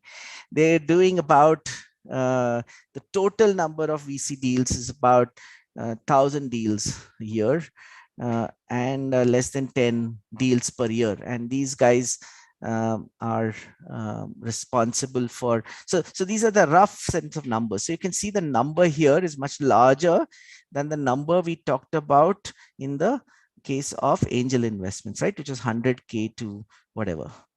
So this is I'm just trying to show you that there's a progression in valuation, the ticket sizes that is happening. This deal size, number of deals, gives you a sense of how many deals. You know how many startups are there in India today and what fraction will probably get a deal out from VCs. It's actually relatively small. And per VC, the deals are only about 10 perhaps in a year. So it's not the best of VCs, right? So it's don't I mean you should have realistic expectations, and you also should know that you need to really sharpen your pitch, make sure that you've done a lot of homework before you approach these VCs to even get some attention and get some funds for your company. There's one more data set I wanted to show you. This is again from an article. I put this here because it shows for each of these 5 VCs what range they are investing in. So you can see that the ticket sizes, the seed, which is 50K to about $500,000 to 1 million, and that primarily only people like Bloom are doing. Rest are all in bigger numbers.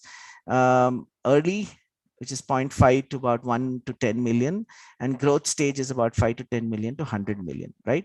And I think my guess is the sweet spot is about 4.5 million to 10 million. And you will see that even the recent investments which you heard of in the market are also roughly in that range. The first ones, first venture capital investments that are happening in some of these startups. So these are ballpark numbers in terms of where investment, at what scale the investment is happening. Here is a different data set. This combines amount of this is another source, Bain's P deal database, and this shows you some numbers for the total deal size, total investments. It's about 26 billion, 25, 26 billion for the entire, in right now in 2021, in the first half of 2021, there has been about 27 billion in investment that has happened, and we expect, I think we should touch at least 50 billion in this year happening in VC and PE kind of investments. And this 27 billion happened over about 440 deals and involved several unicorns. Okay, 16 unicorns in the first half. It's unprecedented. It is not very, very common, but this is something which you should keep in mind as happening currently. So I hope some of that rolls down and there are many more startups who raise money. Here is another data set which looks at different sectors, and especially looks at the large deals. These are $100 million plus deals.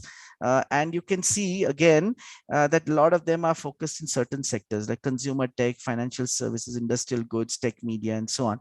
So, and you'll also notice that from such graphs, you can find out which guys are focusing on which sectors. So it's no point going to a SoftBank or a Tencent with your biomed product idea. Okay, those are not the guys who are going to invest in your company. But the ones you see here as health are also not, unfortunately, the guys, because this is more of hospitals, diagnostic chains, and so on, or apps for pharma and so on. But it does, if you are in that space, you may want to look at that at some point. Perhaps one or two of you might fit into these domains. Okay. This number has a few interesting data points that you can pick out. One is that you can see that most of these guys are investing for a minority stake in the company. Okay, that is less than 25%. So most financial investors, a general rule, will ask for shares and let you run the company as a founder. They will not be taking too much, but remember that these are some of these are big money, so they may PE money might come at larger shares, but majority will come at low share percentages. Okay, just 1 minute. I think I missed out one other lesson out here. And you will see here that a lot of the money in the PE sector, which you get from the SEBI site, are going towards this growth stage and late stage. So when you get there, it's not so much, it's not so difficult to raise money, and the number scales very, very quickly. The most difficult part for most of our startups, the early stages, and that is where you end up struggling quite a bit raising money. So you are in a difficult space right now. So don't get lose heart, but hopefully many of you will be in a much better position a little later, as as you can see from some of the startups who are raising money right now. A little bit of data on IPO and exits. Okay. This is again little dated, but has some interesting data. First thing you will see here is that in the recent past, a lot of the exits are whatever was happening is happening to strategic sale and secondary sale. That means it's not happening through IPOs. IPOs is public market sales. So strategic sales, secondary sales. So people are right now very excited by the fact that Zomato had an IPO and others are in the pipeline and so on. So there's a lot of hope that IPOs will be possible. But the fact is that most of the exits will happen to strategic sale and secondary sales. Okay. And this you must keep in mind when you're talking about it. Also, data point here that a lot of the people, when they're exiting, it's the large amount is exiting at, say, multiples of, say, 1.8 or 2, but of course it's over a short period of time. So as I'll show you, it can be a considerable rate a return, but nonetheless, the multiples are not that great as of now. So people are still trying to get exits so that and if they get better exits, they're more likely to invest in early stage startups. There is so-called SME exchange in India. By the way, before recently, Zomato must have been, I don't know of too many cases. Maybe Adesh can tell us where loss-making company has come on the stock exchange. I think it's a new development.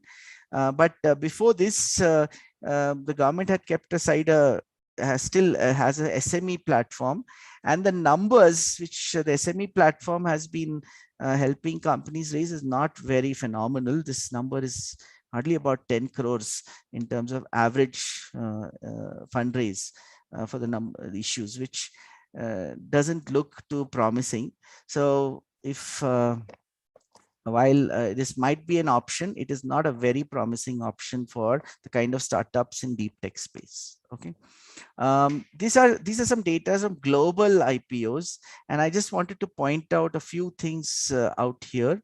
You will notice here that these are the hotspots for IPOs. Okay, New York Stock Exchange, Shanghai, Shenzhen, London, Hong Kong, Euronext, Nasdaq.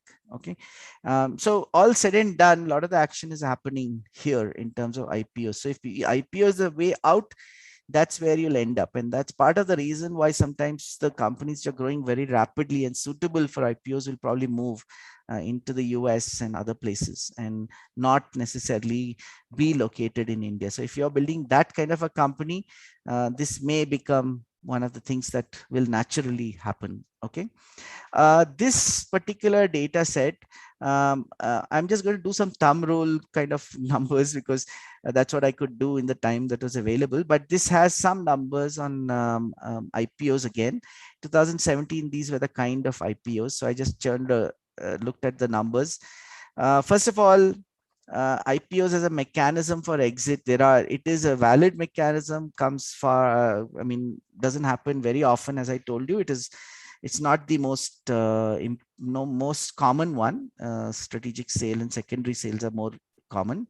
The return multiples that people were seeing is probably from the range of 1 to 14x. Sweet spot is probably about 10x. Exits in all IPOs put together was about in this data set was about 1,000 million, $1 billion for 20 IPOs. So the exit amount, per IPO is about $50 million. Okay, and assuming an average multiple of 2x, investments in the companies were about 25 million. So these guys were investing that kind of money, and company value per IPO is about $100 million. So if you're getting to IPO, you probably need to be in a range where you've at least hit this number. It's unlikely that you'll be of interest at a very small number. That's the first message. The second is that the exit amounts that one is talking about is very significant, at about 50 million out here for the investors who have invested in your company. So again, you're talking about significant investments already having been made in your company. So when we are talking about few crores, 3 crores, 4 crores investment, you're nowhere near that point. There's a long way to go, and it takes time to build some of these companies and take it all the way, but it will happen very quickly once you've got everything right. Okay, the scale will improve. That is about multiples, but what about the rate at which you make those multiples, right? So I just wanted to point out that that's captured to the internal rate of return. So here is also another set of, so you will often find that for any given business plan, you can plot, say, for example, a probability with which you'll get a certain rate of return, right?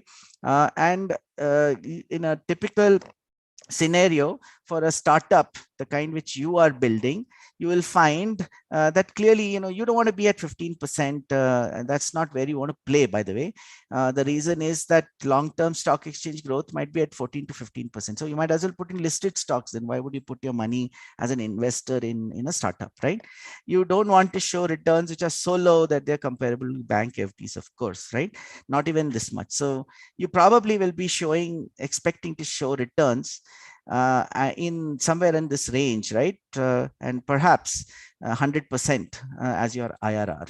Okay, so I just wanted to point this number out, because when you're doing your simulations, you need to think about whether you're sitting on a company with that kind of returns in order to interest a financial investor. Okay, and if not, you need to change your business model to generate that kind of interest, if if that is your purpose. Otherwise, you can go with a business plan where you're not trying to raise money from these kind of investors. Okay.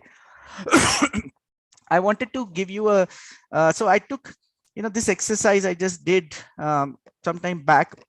I took the Flipkart story, the entire investments that happened over a period of time.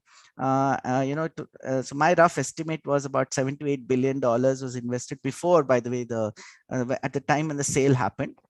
Right, there were around 12 rounds, about more than 16 investors investing in the company, and you will find, if you take the earliest investors like Axel, for example, if they invested a $1 million, their multiple could have been at the end, almost very large number, like 1260. Sachin Bansal or Axel investing small amounts, so the multiple is very high. But SoftBank came just 8 months before the sale, okay, and invested $2.5 billion, and their multiple was just 1.6. But you can see that the speed at which they earned money, and the annualized return is still about 100%, right?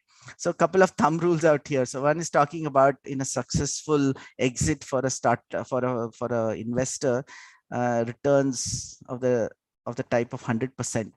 Okay, internal rate of returns. One to be interesting. The larger numbers that come in for a shorter period of time at the growth phase, and they exit quickly as well. The early guys who come get larger multiples, but the annual returns are roughly comparable for them as well. They take more risk, but so the returns doesn't necessarily become that great. The late guys make a lot of money in startups. Okay. Okay, I'll come to questions later. I just want to finish a few more slides and then we can talk. So generally speaking, venture capital investors are interested in rapid, scalable entrepreneurial businesses. Fast growth in valuations is very, very important to them. So, so if you please don't go and present a mom and pop shop. to them, or a company which is not going to grow as rapidly. That will not be of interest to most of the investors who are looking at this model of investment. But you can build a company very well just on earnings also. There's no problem in it, but don't then expect investors to come in. Your expectations can be lower in that case, right? Startups which are building valuable assets are another class of very attractive things for them. So pharma industry, for example, they're just looking at you as if you're a property, right? You're an asset.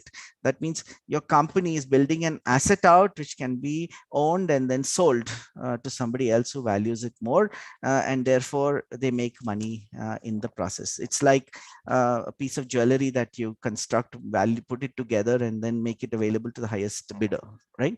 So that model, these two models are the ones that investors, venture capital investors, would be interested in, and most of them would get exits through mergers and acquisitions and to other late stage investors, secondary sale and strategic sale. Okay, so these are the two options. And IPO is not usually the case, but might happen. I hope it happens more. Corporate investors, for example, have a different way of looking at it. These guys often will come in with these kind of thoughts. One, they're looking for companies that are offering products and services that indirectly grow the corporate's cash cow. So if you're a pharma company which is producing a lot of money for the company, having a diagnostic company that drives pharma sales would be nice. Okay, so they might be interested in that. Companies that offer the corporate an option to stay in the game and hedge bets against disruption. So if you're an oil and gas company today, you want to keep your fingers on the latest developments in other sectors which can disrupt the business, so that they can be part of it whenever it takes off, right? They don't want to lose that option, so they're just keeping an option open. So that's another way. The reason I'm telling you these is so that you understand how to position it for your investors, and it requires you to, all of you, to understand and think about what the investors really want out of this whole exercise, right? They can look for potential acquisitions targets to scale their own businesses. That means they want a new product line for their business. They think, yeah, this can be a new product line for my company. Let's invest and then maybe acquire it at some stage.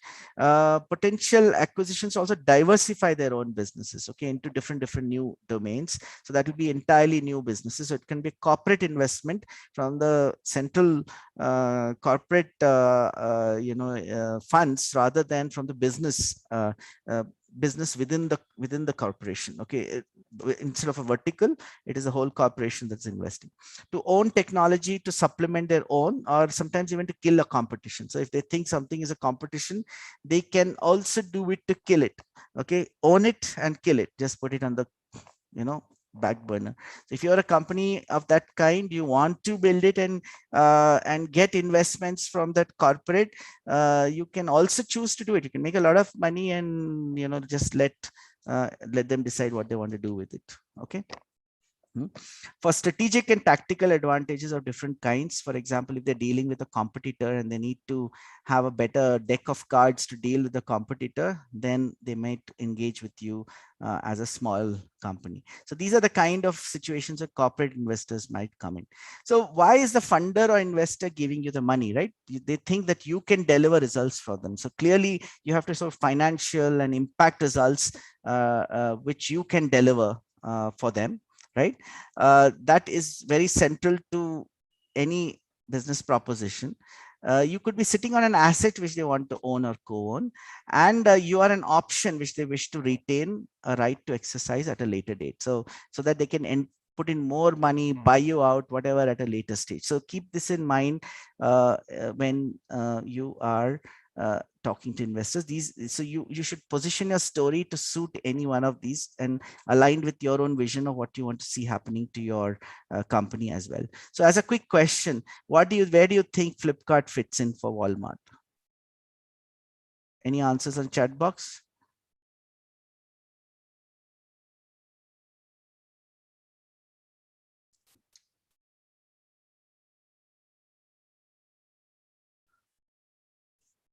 Option, asset, option.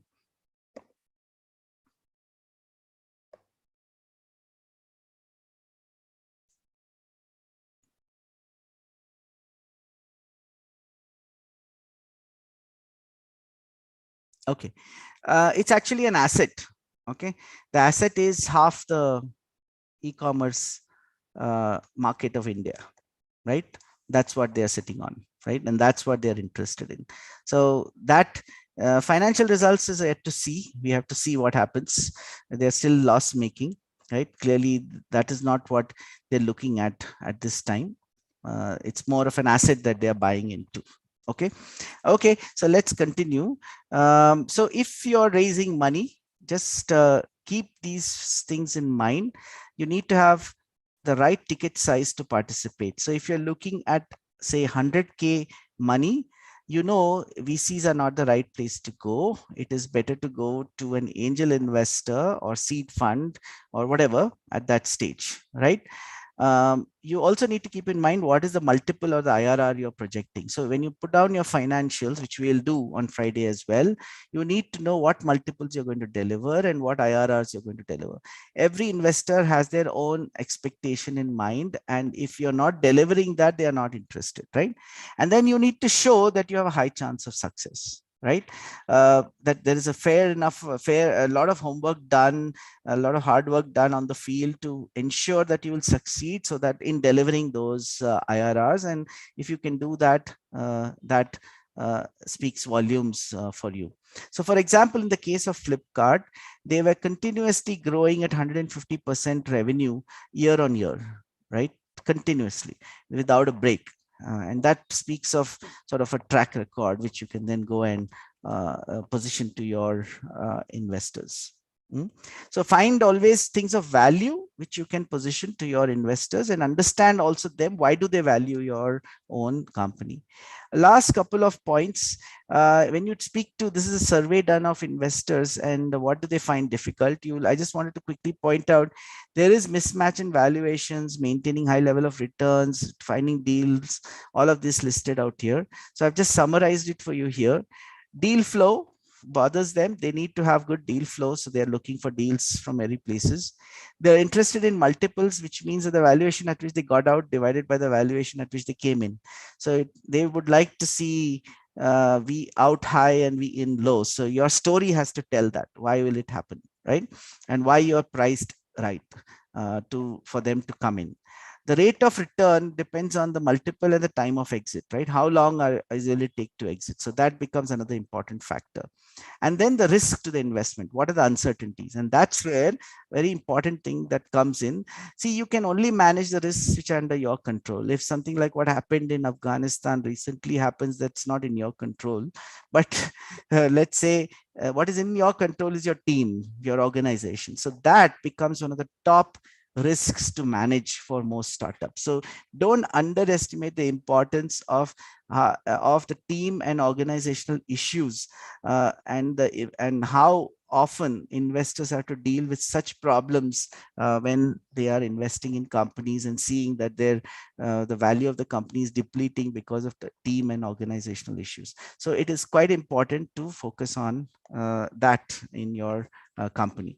So general thumb rules for the AIM Prime cohort: most startups will probably not raise venture capital funds. Okay, they may not be interested, may not be suited, depending upon how they position their finances. Most exits will be by strategic sales. That by the venture capital funds doesn't mean they will not get some angel investments, seed funds, all of that, but it may not get to the point of venture capital funds. Most exits will be by strategic sale and mergers and acquisitions. So look for those kind of opportunities in your, and secondary sales. So look for those opportunities in your own business. Find investors with ticket sizes and focus that align with your needs. Okay, so the ticket size, I mean the money that's going to be invested, that you need invested, and there are investors with different ticket sizes and different focuses. So focus on those who have matching kind of aspirations, and plan to generate enough IRR. So you have an opportunity to tweak around your business model, your plan, and so on, such that you're generating enough IRR with good enough chance of success. Okay, that depends upon your, this V out, V in, and your time to exit, and preferably exit without uncontrolled surprises. Okay, and reduce predictable risks, especially team, And deep tech is still unfortunately not the flavor of the month in India, but I think it is going to grow in importance. But you can look global.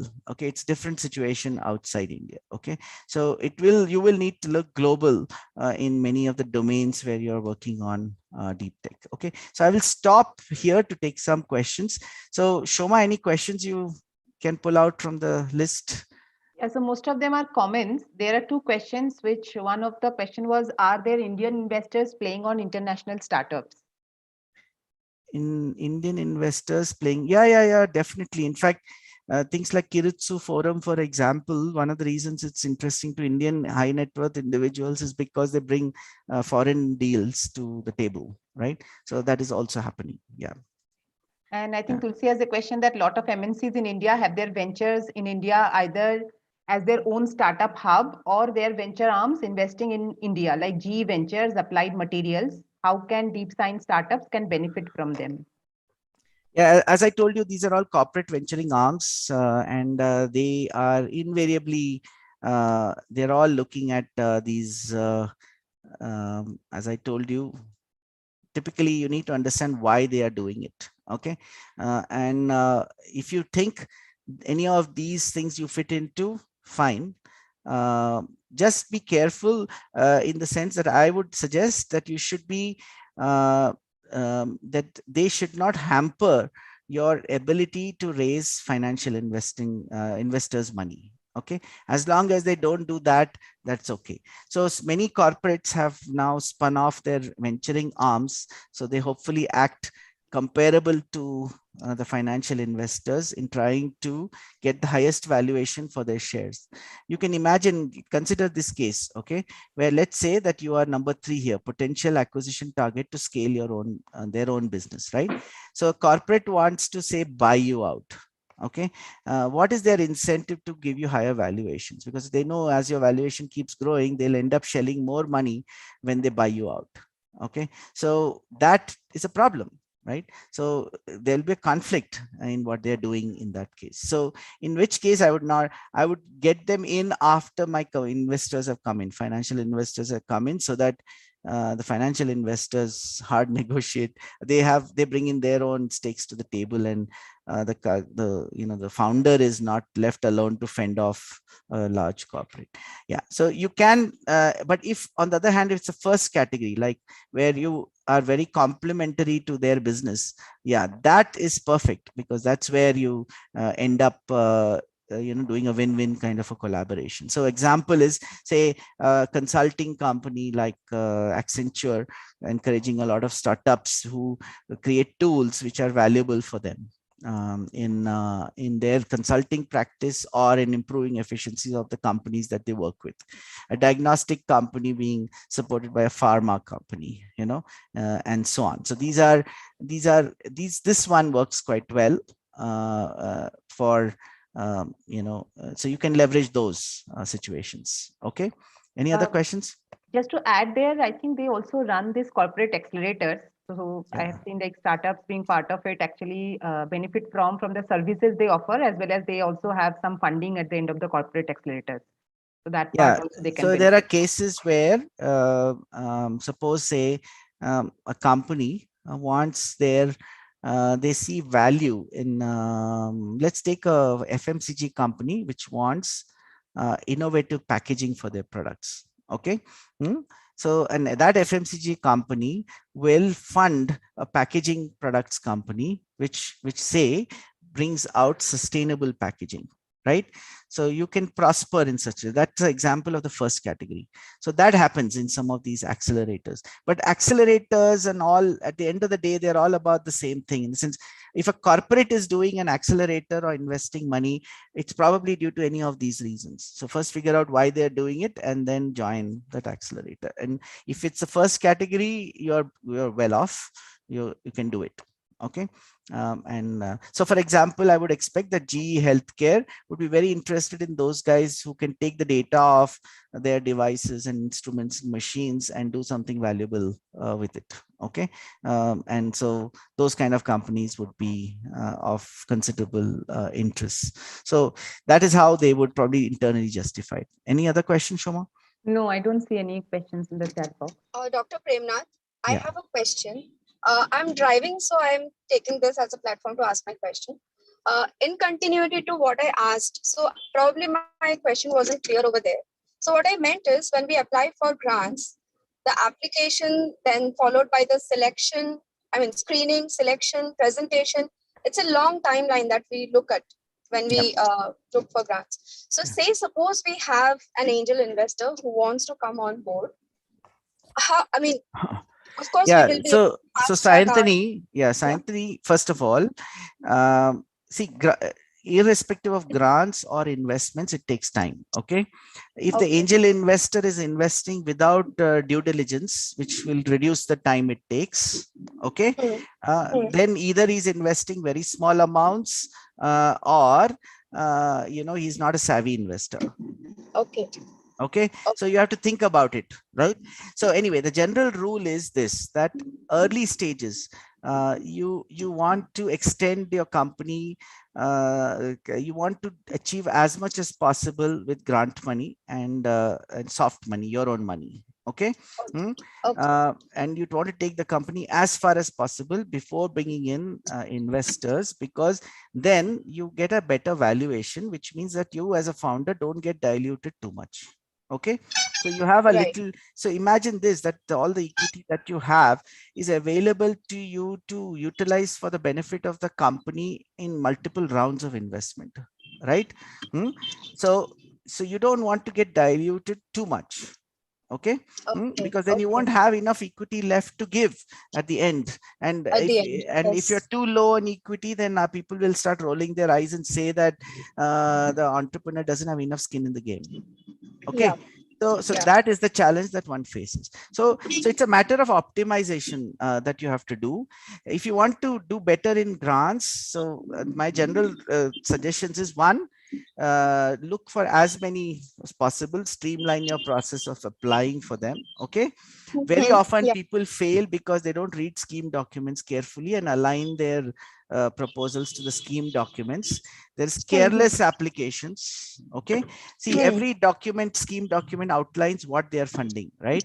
And there will be people who can tell you what are the priorities there. So if you can do it well, your chances improve considerably, and plan multiple of them. Okay. So that at least one of them comes through. Okay. Right. Okay. Yeah. So that's what I would generally advise. Okay. Thank you. Okay. Any other point? Any other question? Yeah, Soma? so there was a question in the beginning of the talk actually that talking about the disadvantages and advantages of convertible safe notes at an early stage of startup. Yes. So, see, Bala had asked this question, I think. Yes. So convertible notes are at the end of the day a debt instrument. Okay. So first, it comes in your books as a debt, and that gets converted from a debt to stocks. As shares on your as equity shares of some kind, right?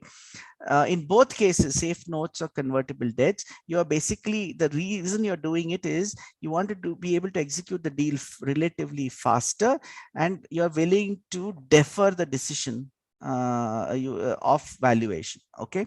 Now, deferring the decision or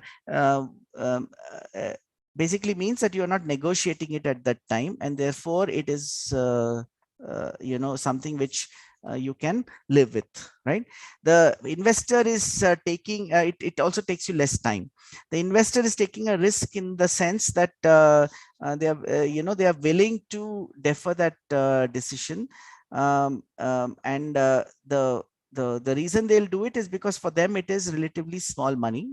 Okay, they're not really putting in a lot of funds. Now, safe notes are the fastest way to do a deal, and it basically says that whenever the next investor comes in, you issue us shares, right? And there will be a certain rule to it in terms of what proportion you're going to issue it, and so on and so forth. So in both cases, these are deferred instruments where valuation happens later. You're issuing shares later. The SAFE happens faster than a convertible debt because the debt, at the end of the day, the debt still involves some amount of due diligence and so on. Very often that is done. SAFE instruments, they may not be doing much of a due diligence in most cases. It might be such an early stage company or just created the company that they're just betting on one person. That's what happens in some of the Y Combinator and those kind of situations. Okay. Besides that, in convertibles, you need to understand what will be the trigger for the conversion and what will be the formula of conversion, right? In terms, so that's what you do in a, you need to do your calculations to see at what point it will happen. SAFE might be relatively easier to arrive at. Okay. In the other case, it might be a little more complicated, but both of them are okay. I think if you want to defer that decision, it helps. Bala, you wanted to say something? Yeah. So does it adversely impact the successive VC rounds of funding to have debt on your books? No. So the VCs are invariably going to ask you to convert it. Okay. They won't let you carry debt very often on your books. Okay. That carrying debt on the books happens only very, very late. When people are coming in, you're trying to balance your tax outgoes and so on and so forth, not in the very early stages. Okay. But having debt, would they feel, oh, the company has debt? Yes, most investors wouldn't like debt on the books because the guys owning debt have higher priority in case a company closes down. Yeah, so there'll be preferential, right, if it's a debt. Yeah. So the debt guys, suppose the company is being liquidated, the guys who are holding debt are likely to get the money first. Yeah. So you would avoid debt in early stage companies as much as possible. If it's a debt, you will be forced to convert it at some point. Okay. Yeah. Any other questions, Soma? Yes. So there's a last question which says, does Indian VCs try to devaluate company while negotiating for the investment? Yeah. So, it is not necessary that they will do that. So my take is this, that see, at the end of the day, if it's a pure financial investment, they are only interested in the multiples and the rate at which they can, how fast they can get to an exit. Okay. So whether they hold less or more is not so important to them in terms of percentage as what multiples they get out of it and when. Right. So that you can use while discussing that if they that they need not try to devalue that company. Just 1 minute. Where is that equation I had out here somewhere?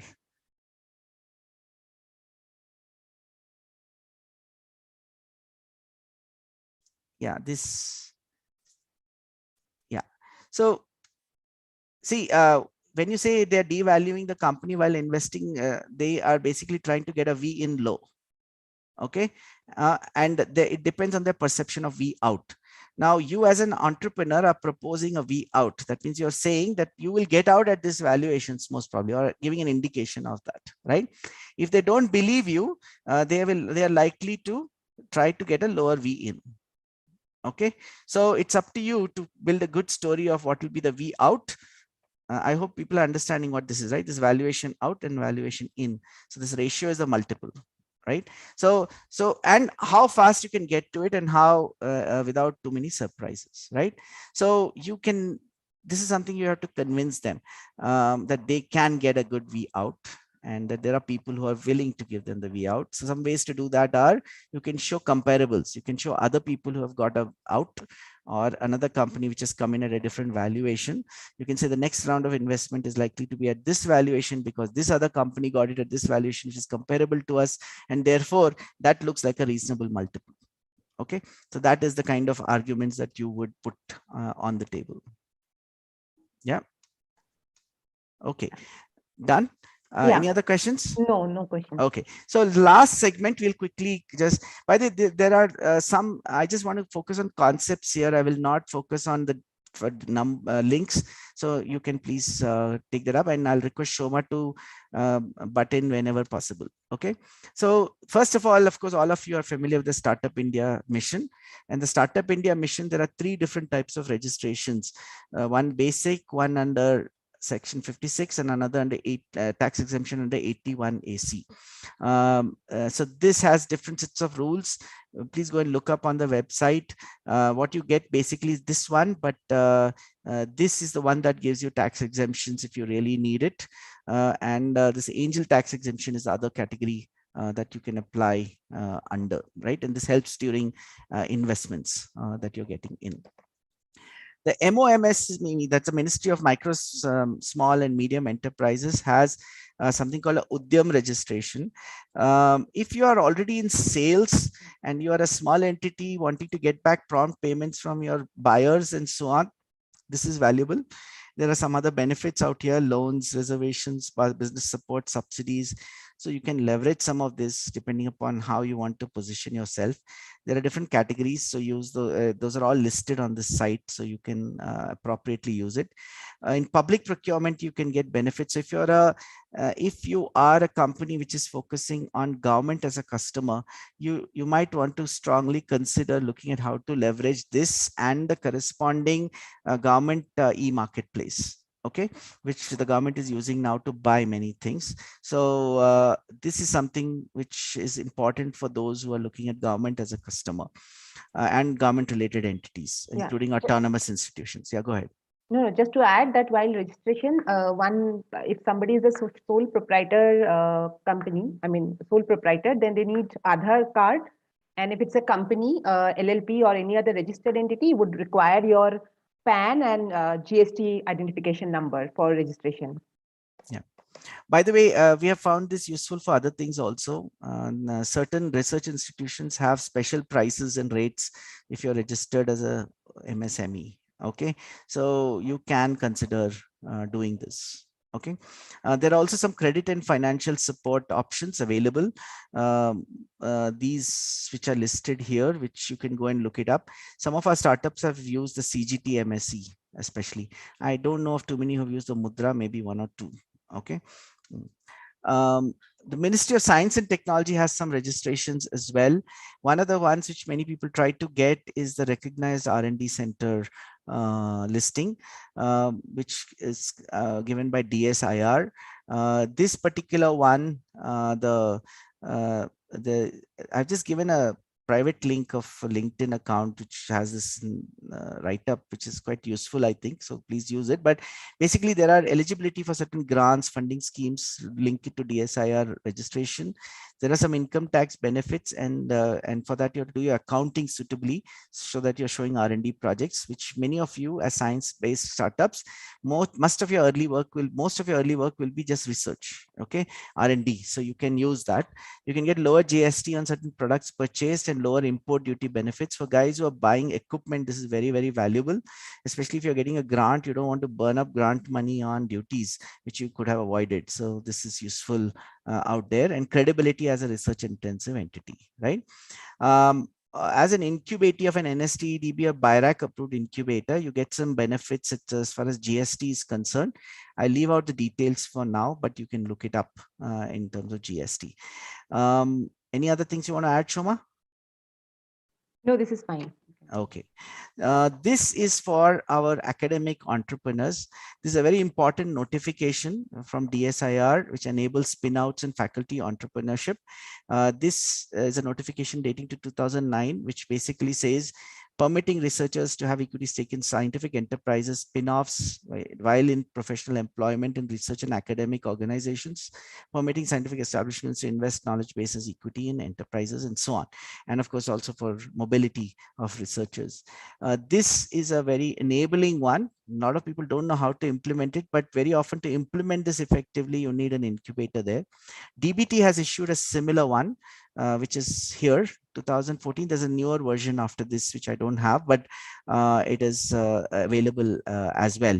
So these are enabling provisions. I just want to point out this has an this has an exemption to central government's service roles for people who are engaged with the central government for scientific enterprises of this kind, which is unprecedented and quite a pioneering notification. Okay, intellectual property. There are several programs which help people who are filing patents and other intellectual property. There are certain facilitation centers like this RTTOs by National Biopharma Mission. Venture Center is one of them for the West Zone. There are some others. West Zone includes Maharashtra, Gujarat, Goa, and Madhya Pradesh. There are IPFCs of MSME. Again, Venture Center has an ipface.org if you're interested, and there are PFCs of TIFAC. Okay, and there are some others as well which I have not listed out here. The support programs like BIRAC Path supports your entry into national phase. That means international countries of a patent if you qualify. So this is something which you can look up, some of you, and this is quite useful useful program in case you have valuable IP of global use. Startup India program gives some benefits under the SIPP program for startups. I won't go into details here. There's also something from the Ministry of Electronics and IT. There's something from the MSME as well. And there are some state government schemes. For example, the Maharashtra government has a patent filing assistance program. And there are similar programs from Gujarat, Karnataka, and others, which you can see on their websites. There are also some other programs which enable you to use IP out of some publicly funded institutions and partner those institutions in generating some IP. Of course, you have to work out the right agreements, but this is something which is also available. Okay, so these are some things. Anything you want to add, Soma? No, it's good. Okay. A quick thing about specialized scientific facilities. So one category of specialized scientific facilities, which most of you might be already leveraging, are R&D labs, academia, and line ministry led labs. Okay, so they're related to specific ministries. R&D labs, these networks like CSIR, DST labs, DBT labs, ICAR, ICMR, DAE, DRDO, all of them will have certain things which they are open to other people, and they would have announced services on their website which you can leverage. And very often there are some specialized facilities which you won't find in other places. A lot of the so that is something which might be useful to many of you. Academia as well, ISC, IIT, ICERs, NITs, universities, colleges, and line ministry led ones. For example, BTRA, CITRA are all related to textiles. ARAR is related to automotive industries. CIPET is related to plastics. NIPER is related to pharmaceuticals. IIP is for packaging. CMET is for electronic materials. CDAC for computing, and so on, right? So you can leverage those depending upon your need. Okay, some general pointers, and this I'll spend a little bit more time. I realize it's 7, but let's take 10 minutes more. So when you engage with R&D labs, these are the typical modes of engagement. Okay, so they will have categories roughly like this. One is technical services, which is basically use of equipment, analytical services, testing services, sourcing from a collection like cells and so on and so forth.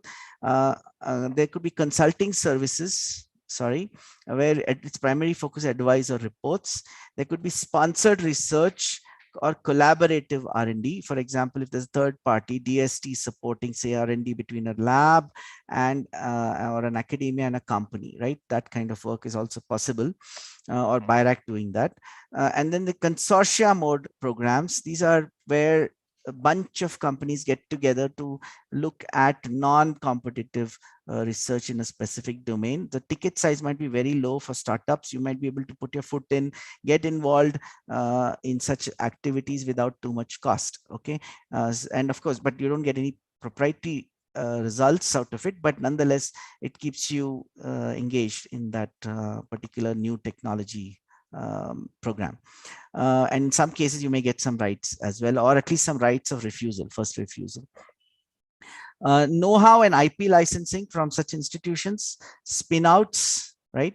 And you know, sometimes it's easier for people to get approvals, internal approvals in organizations to do pro bono help or advice to a limited extent rather than do it for a fee. So some of them would be willing to do it. In BIG, for example, all the scientific advisors that they list are all pro bono. They don't get money from the project.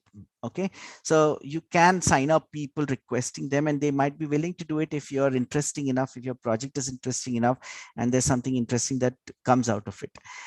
And of course, you can leverage an institute as a student, staff, or faculty, especially your own organization where you're maybe in an alumni.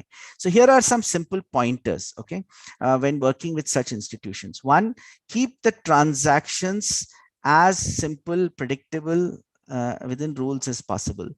Predictable is very important. Don't leave things for later just because you want to move things quickly. So get the agreement properly done. Don't leave gray areas, and that's not a good thing for working with publicly funded institutions. The best ones are the listed or published services where it's simple in transactions. Where you negotiate, you end up spending a lot more time. Okay, careful about terms in agreements. Remember that such organizations do not have too much scope for post-agreement flexibilities, and for them audit will be a concern. So anything they digress from the agreement, somebody can ask them that was there a evil intention behind it, right? So you have to be careful that you get what you want right up front. Okay, and don't expect don't look forward to flexibilities. Avoid unpredictable open-ended financial liabilities. Okay, just keep it very simple. As a startup, you cannot afford to do that, right? So you fix your costs up front, and whatever deal you get for fixing the cost, that's better. Please be careful that the project leader on the academic research institution side is aware of and sensitive to issues like confidentiality, IP boundaries, etc. Okay, PL should also understand the importance of time. Now, let me explain an example here. So there are cases where somebody who's completely naive, okay, does a piece of work and then goes and publishes it, okay, when they may not be allowed to do it according to the agreement. So please sensitize them or understand who's work with people who understand such issues and are sensitive to such issues, and avoid people who don't understand such issues because they can be a liability for your company.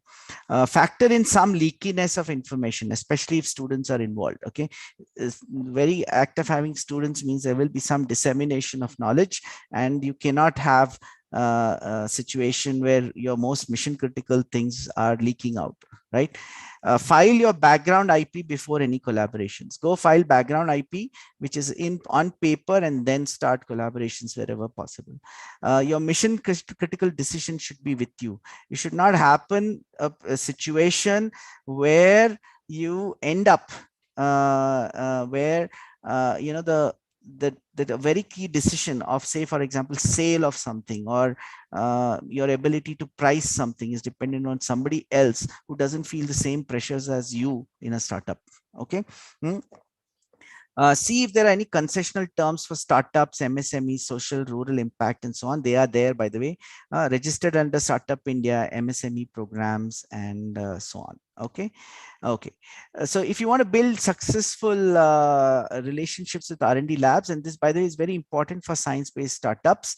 One of the reasons is much of the funding, government funding, is happening today in publicly funded research labs. So if you're avoiding them, you're not leveraging their resources, and that might be 70% of the government's investment. Okay, 70-80% of the R&D investment of the country is happening in publicly funded labs, right? So I would suggest these simple points. Build relationships over time.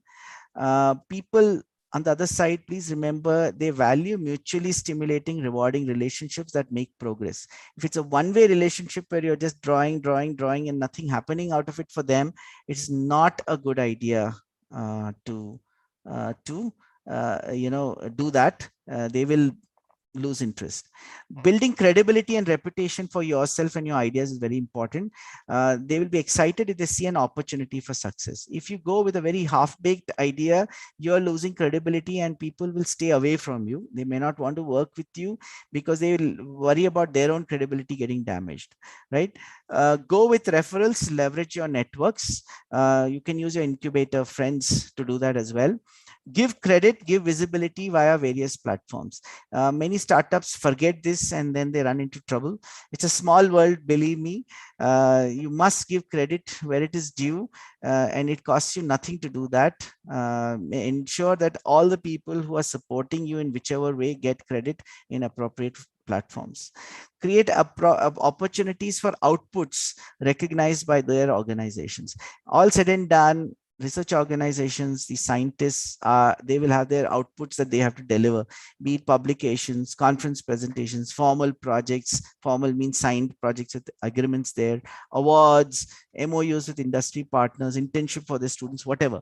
Now, all of these, if there is an opportunity to create it, it's up to you to understand and create it.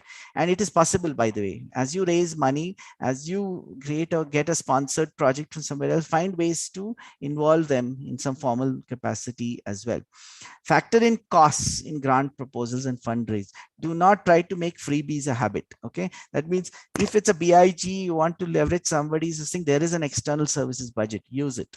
Okay, I can tell you that very quickly people who are trying to live off freebies lose friends. Okay, it doesn't work. Please understand that many institutions may not have dedicated staffing. Okay, so PIs may be operating with students. So if you need an instrument to be used, the PI might be doing it on their own initiative with no compulsion. So there's no compulsion on them. They are doing it with the help of whatever they can put together. So, appreciate the fact that they are trying to be helpful, and you can keep blaming the institution, but that's not within their hands, right? Most institutions have resource constraints and are expected to self-finance, and most have severe procedural constraints and inflexibility. So reduce those. So for example, if a consumable, if you can buy it and give it for your work, that's better than expecting that organization to do it, but you have to work it out, of course, right? Because right now all these organizations are severely constrained procedurally to do many of these things. So try and be helpful as a startup while leveraging some of these R&D labs. The last segment, you can use facilities in R&D, academia labs. Besides that, there are others like incubators, service providers, and industry association-led centers. So here are some examples. Incubators, of course, like Venture Center has its own facilities, C-Camp has its own facilities, so on. Service providers like CROs, testing labs, these are very valuable. Our startups use this a lot, and these are, they give you certifications. They're useful for certifications, which public funded institutions cannot give you. They're not allowed to issue certificates. Okay, so most of them won't give you unless they're a recognized center for some testing. Okay, and industry association led centers like Auto Cluster Institute in Pune, Nafari for food, for plastics and so on. So you can use these, and these are also quite very useful if in those specific sectors. So here are some generic links for that. Okay, so here are, if you want to go and find some of the incubators, here are some of the lists. R&D labs, of course, you can find a lot online. Scientific facilities, the NABL site is great to use because they give you all the NABL approved. It's not a very well designed site, but the information is very useful. Tulsi, I have listed iSTEM here, although Sandeep has also got a point. Sathi, NTSCs, testing centers of MSME, NTH, NBM. And by the way, NBM has set up centers in different places which you can leverage, including prototyping, testing, and so on. So please go and find out. This link has a list of all of them. And this is a National Biopharma Mission, but it covers a lot of different domains. And they're allowed to work with other people as well. It's not like it's just biopharma. And then prototyping, the DST has funded Prayashalas in different locations for basic prototyping. And don't think that because it's government funded, it will be free, because they would have funded the equipment, not the OPEX. Okay, so there'll be some costs associated with it. And NBM also has supported some of these facilities as well. I'll close with just a couple of slides on, so Venture Center, for example, has tried to put together a range of medtech facilities. Okay, I'm giving this as an example of, trying to plug gaps with different kind of services. So for example, if you're doing a medtech product, some proof of concept work, you'll not need a lot of analytics. For example, if it is a diagnostic, you need a reference method besides your method, right? You need to prototype it. So you'll need, so we have a tinkering lab and a proto shop.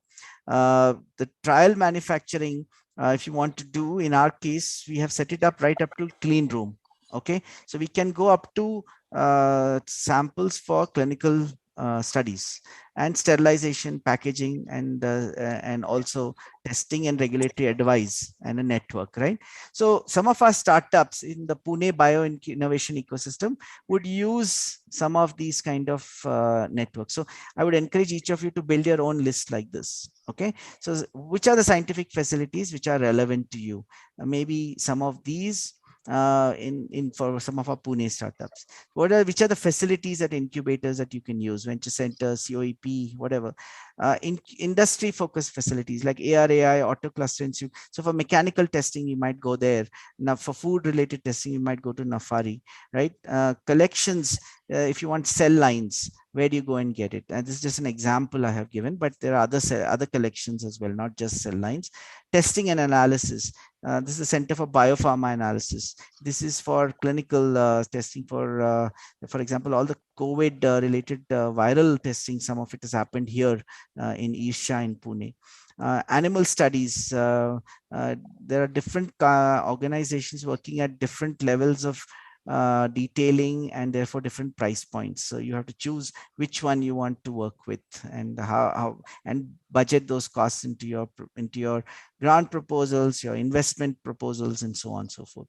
And clinical studies, there are different CR arms of hospitals, clinical research arms. The Jehangir, for example, has JCDC and so on. So all of this, you should have a clarity at each level, which partner am I going to work with and take it ahead. Okay, so I think with that I'm done. So I'll close here. Shoma, any questions to be taken up, or can we close? Yes, there are a few questions. One is from Nikhil. He wants to know whom to approach and how to draft an agreement for collaboration with academic institutes. Yeah, so by the way, Nikhil, you're in Pune, so you should use TechX. TechX is in Venture Center. You can use their help.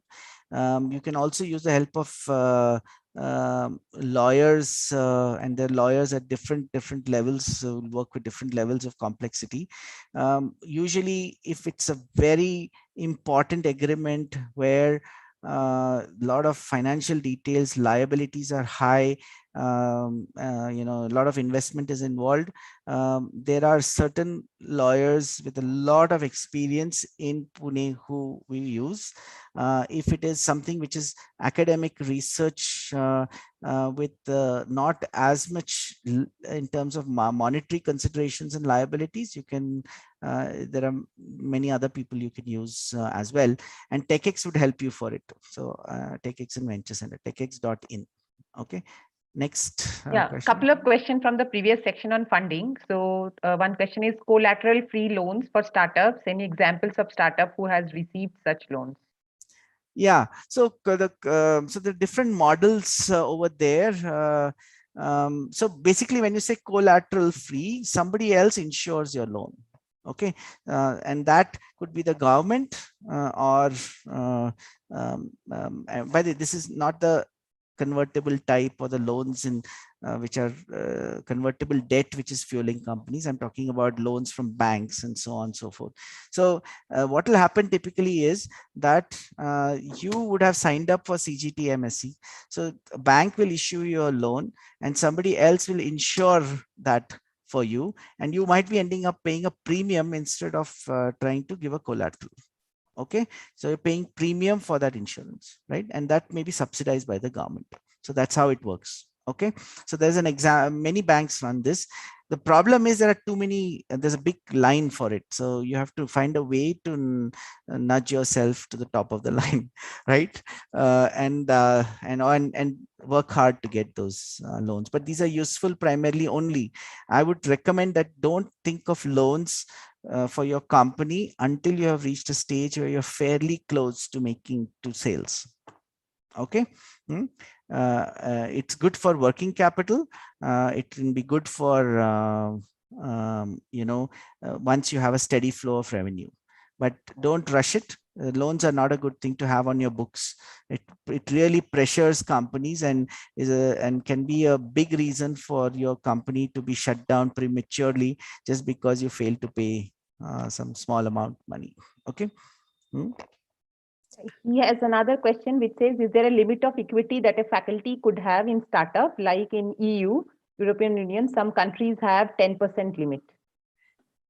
Yeah. So see, this is a matter of, I don't think there should be any kind of limit. It depends upon the kind of role that the faculty is playing. But I have told you as before, if the person is not a full-time person in the company, it's not healthy to have a very large share in the company, because at the end of the day, that person has to deliver for the company, and there'll be other priorities which will come up if they are doing other things as well. So there is no specific limit, but there are other ways it happens. So by the way, there's a difference between what share the person is owning for their co-founding contributions versus what the organization might be getting for the contributions of the person, right? And that organizational policy will have some limits internally on what they want to hold. Good organizations, I think, would have just capped it at some point, or just put a number so that there are minimum discussions involved. But as far as the faculty themselves are concerned, it depends on their contribution. And sometimes, by the way, they might hold more because they are acting as a trustee. That means there'll be more, they know that there are more co-founders who are going to come in and they are going to give it out of their share. Okay, so that's another situation that happens. Any other questions? I don't see any other questions in the chat box, so I think that's about it. Okay, great. So I think we've covered a lot of ground today. Sorry if it was a little rushed. Anybody has any burning questions, type it now, or else we can wind up for today. Okay, it's 7:18. Yeah, so by the time people are typing out any more questions, let me put in some announcements, alerts for the upcoming guided exercise on financial planning and simulation. Please check the Google Classroom by tomorrow noon time.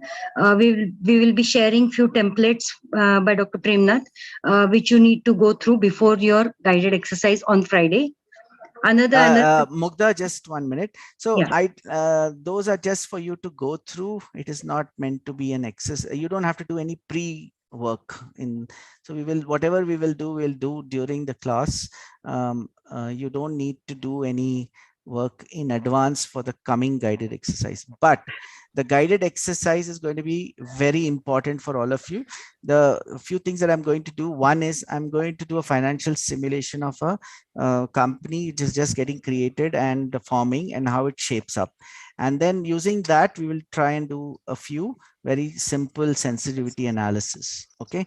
And eventually you'll be generating something like that for yourself in order to estimate how much money you need and how much, how your company is going to shape up, what IRRs it will deliver, and so on. So it's a useful piece of exercise, although the one I'll use is a very simple one, very, very simplified one to cover in the limited period of time. Okay. But do have a look at it, but you don't need to do too much work on it. Okay.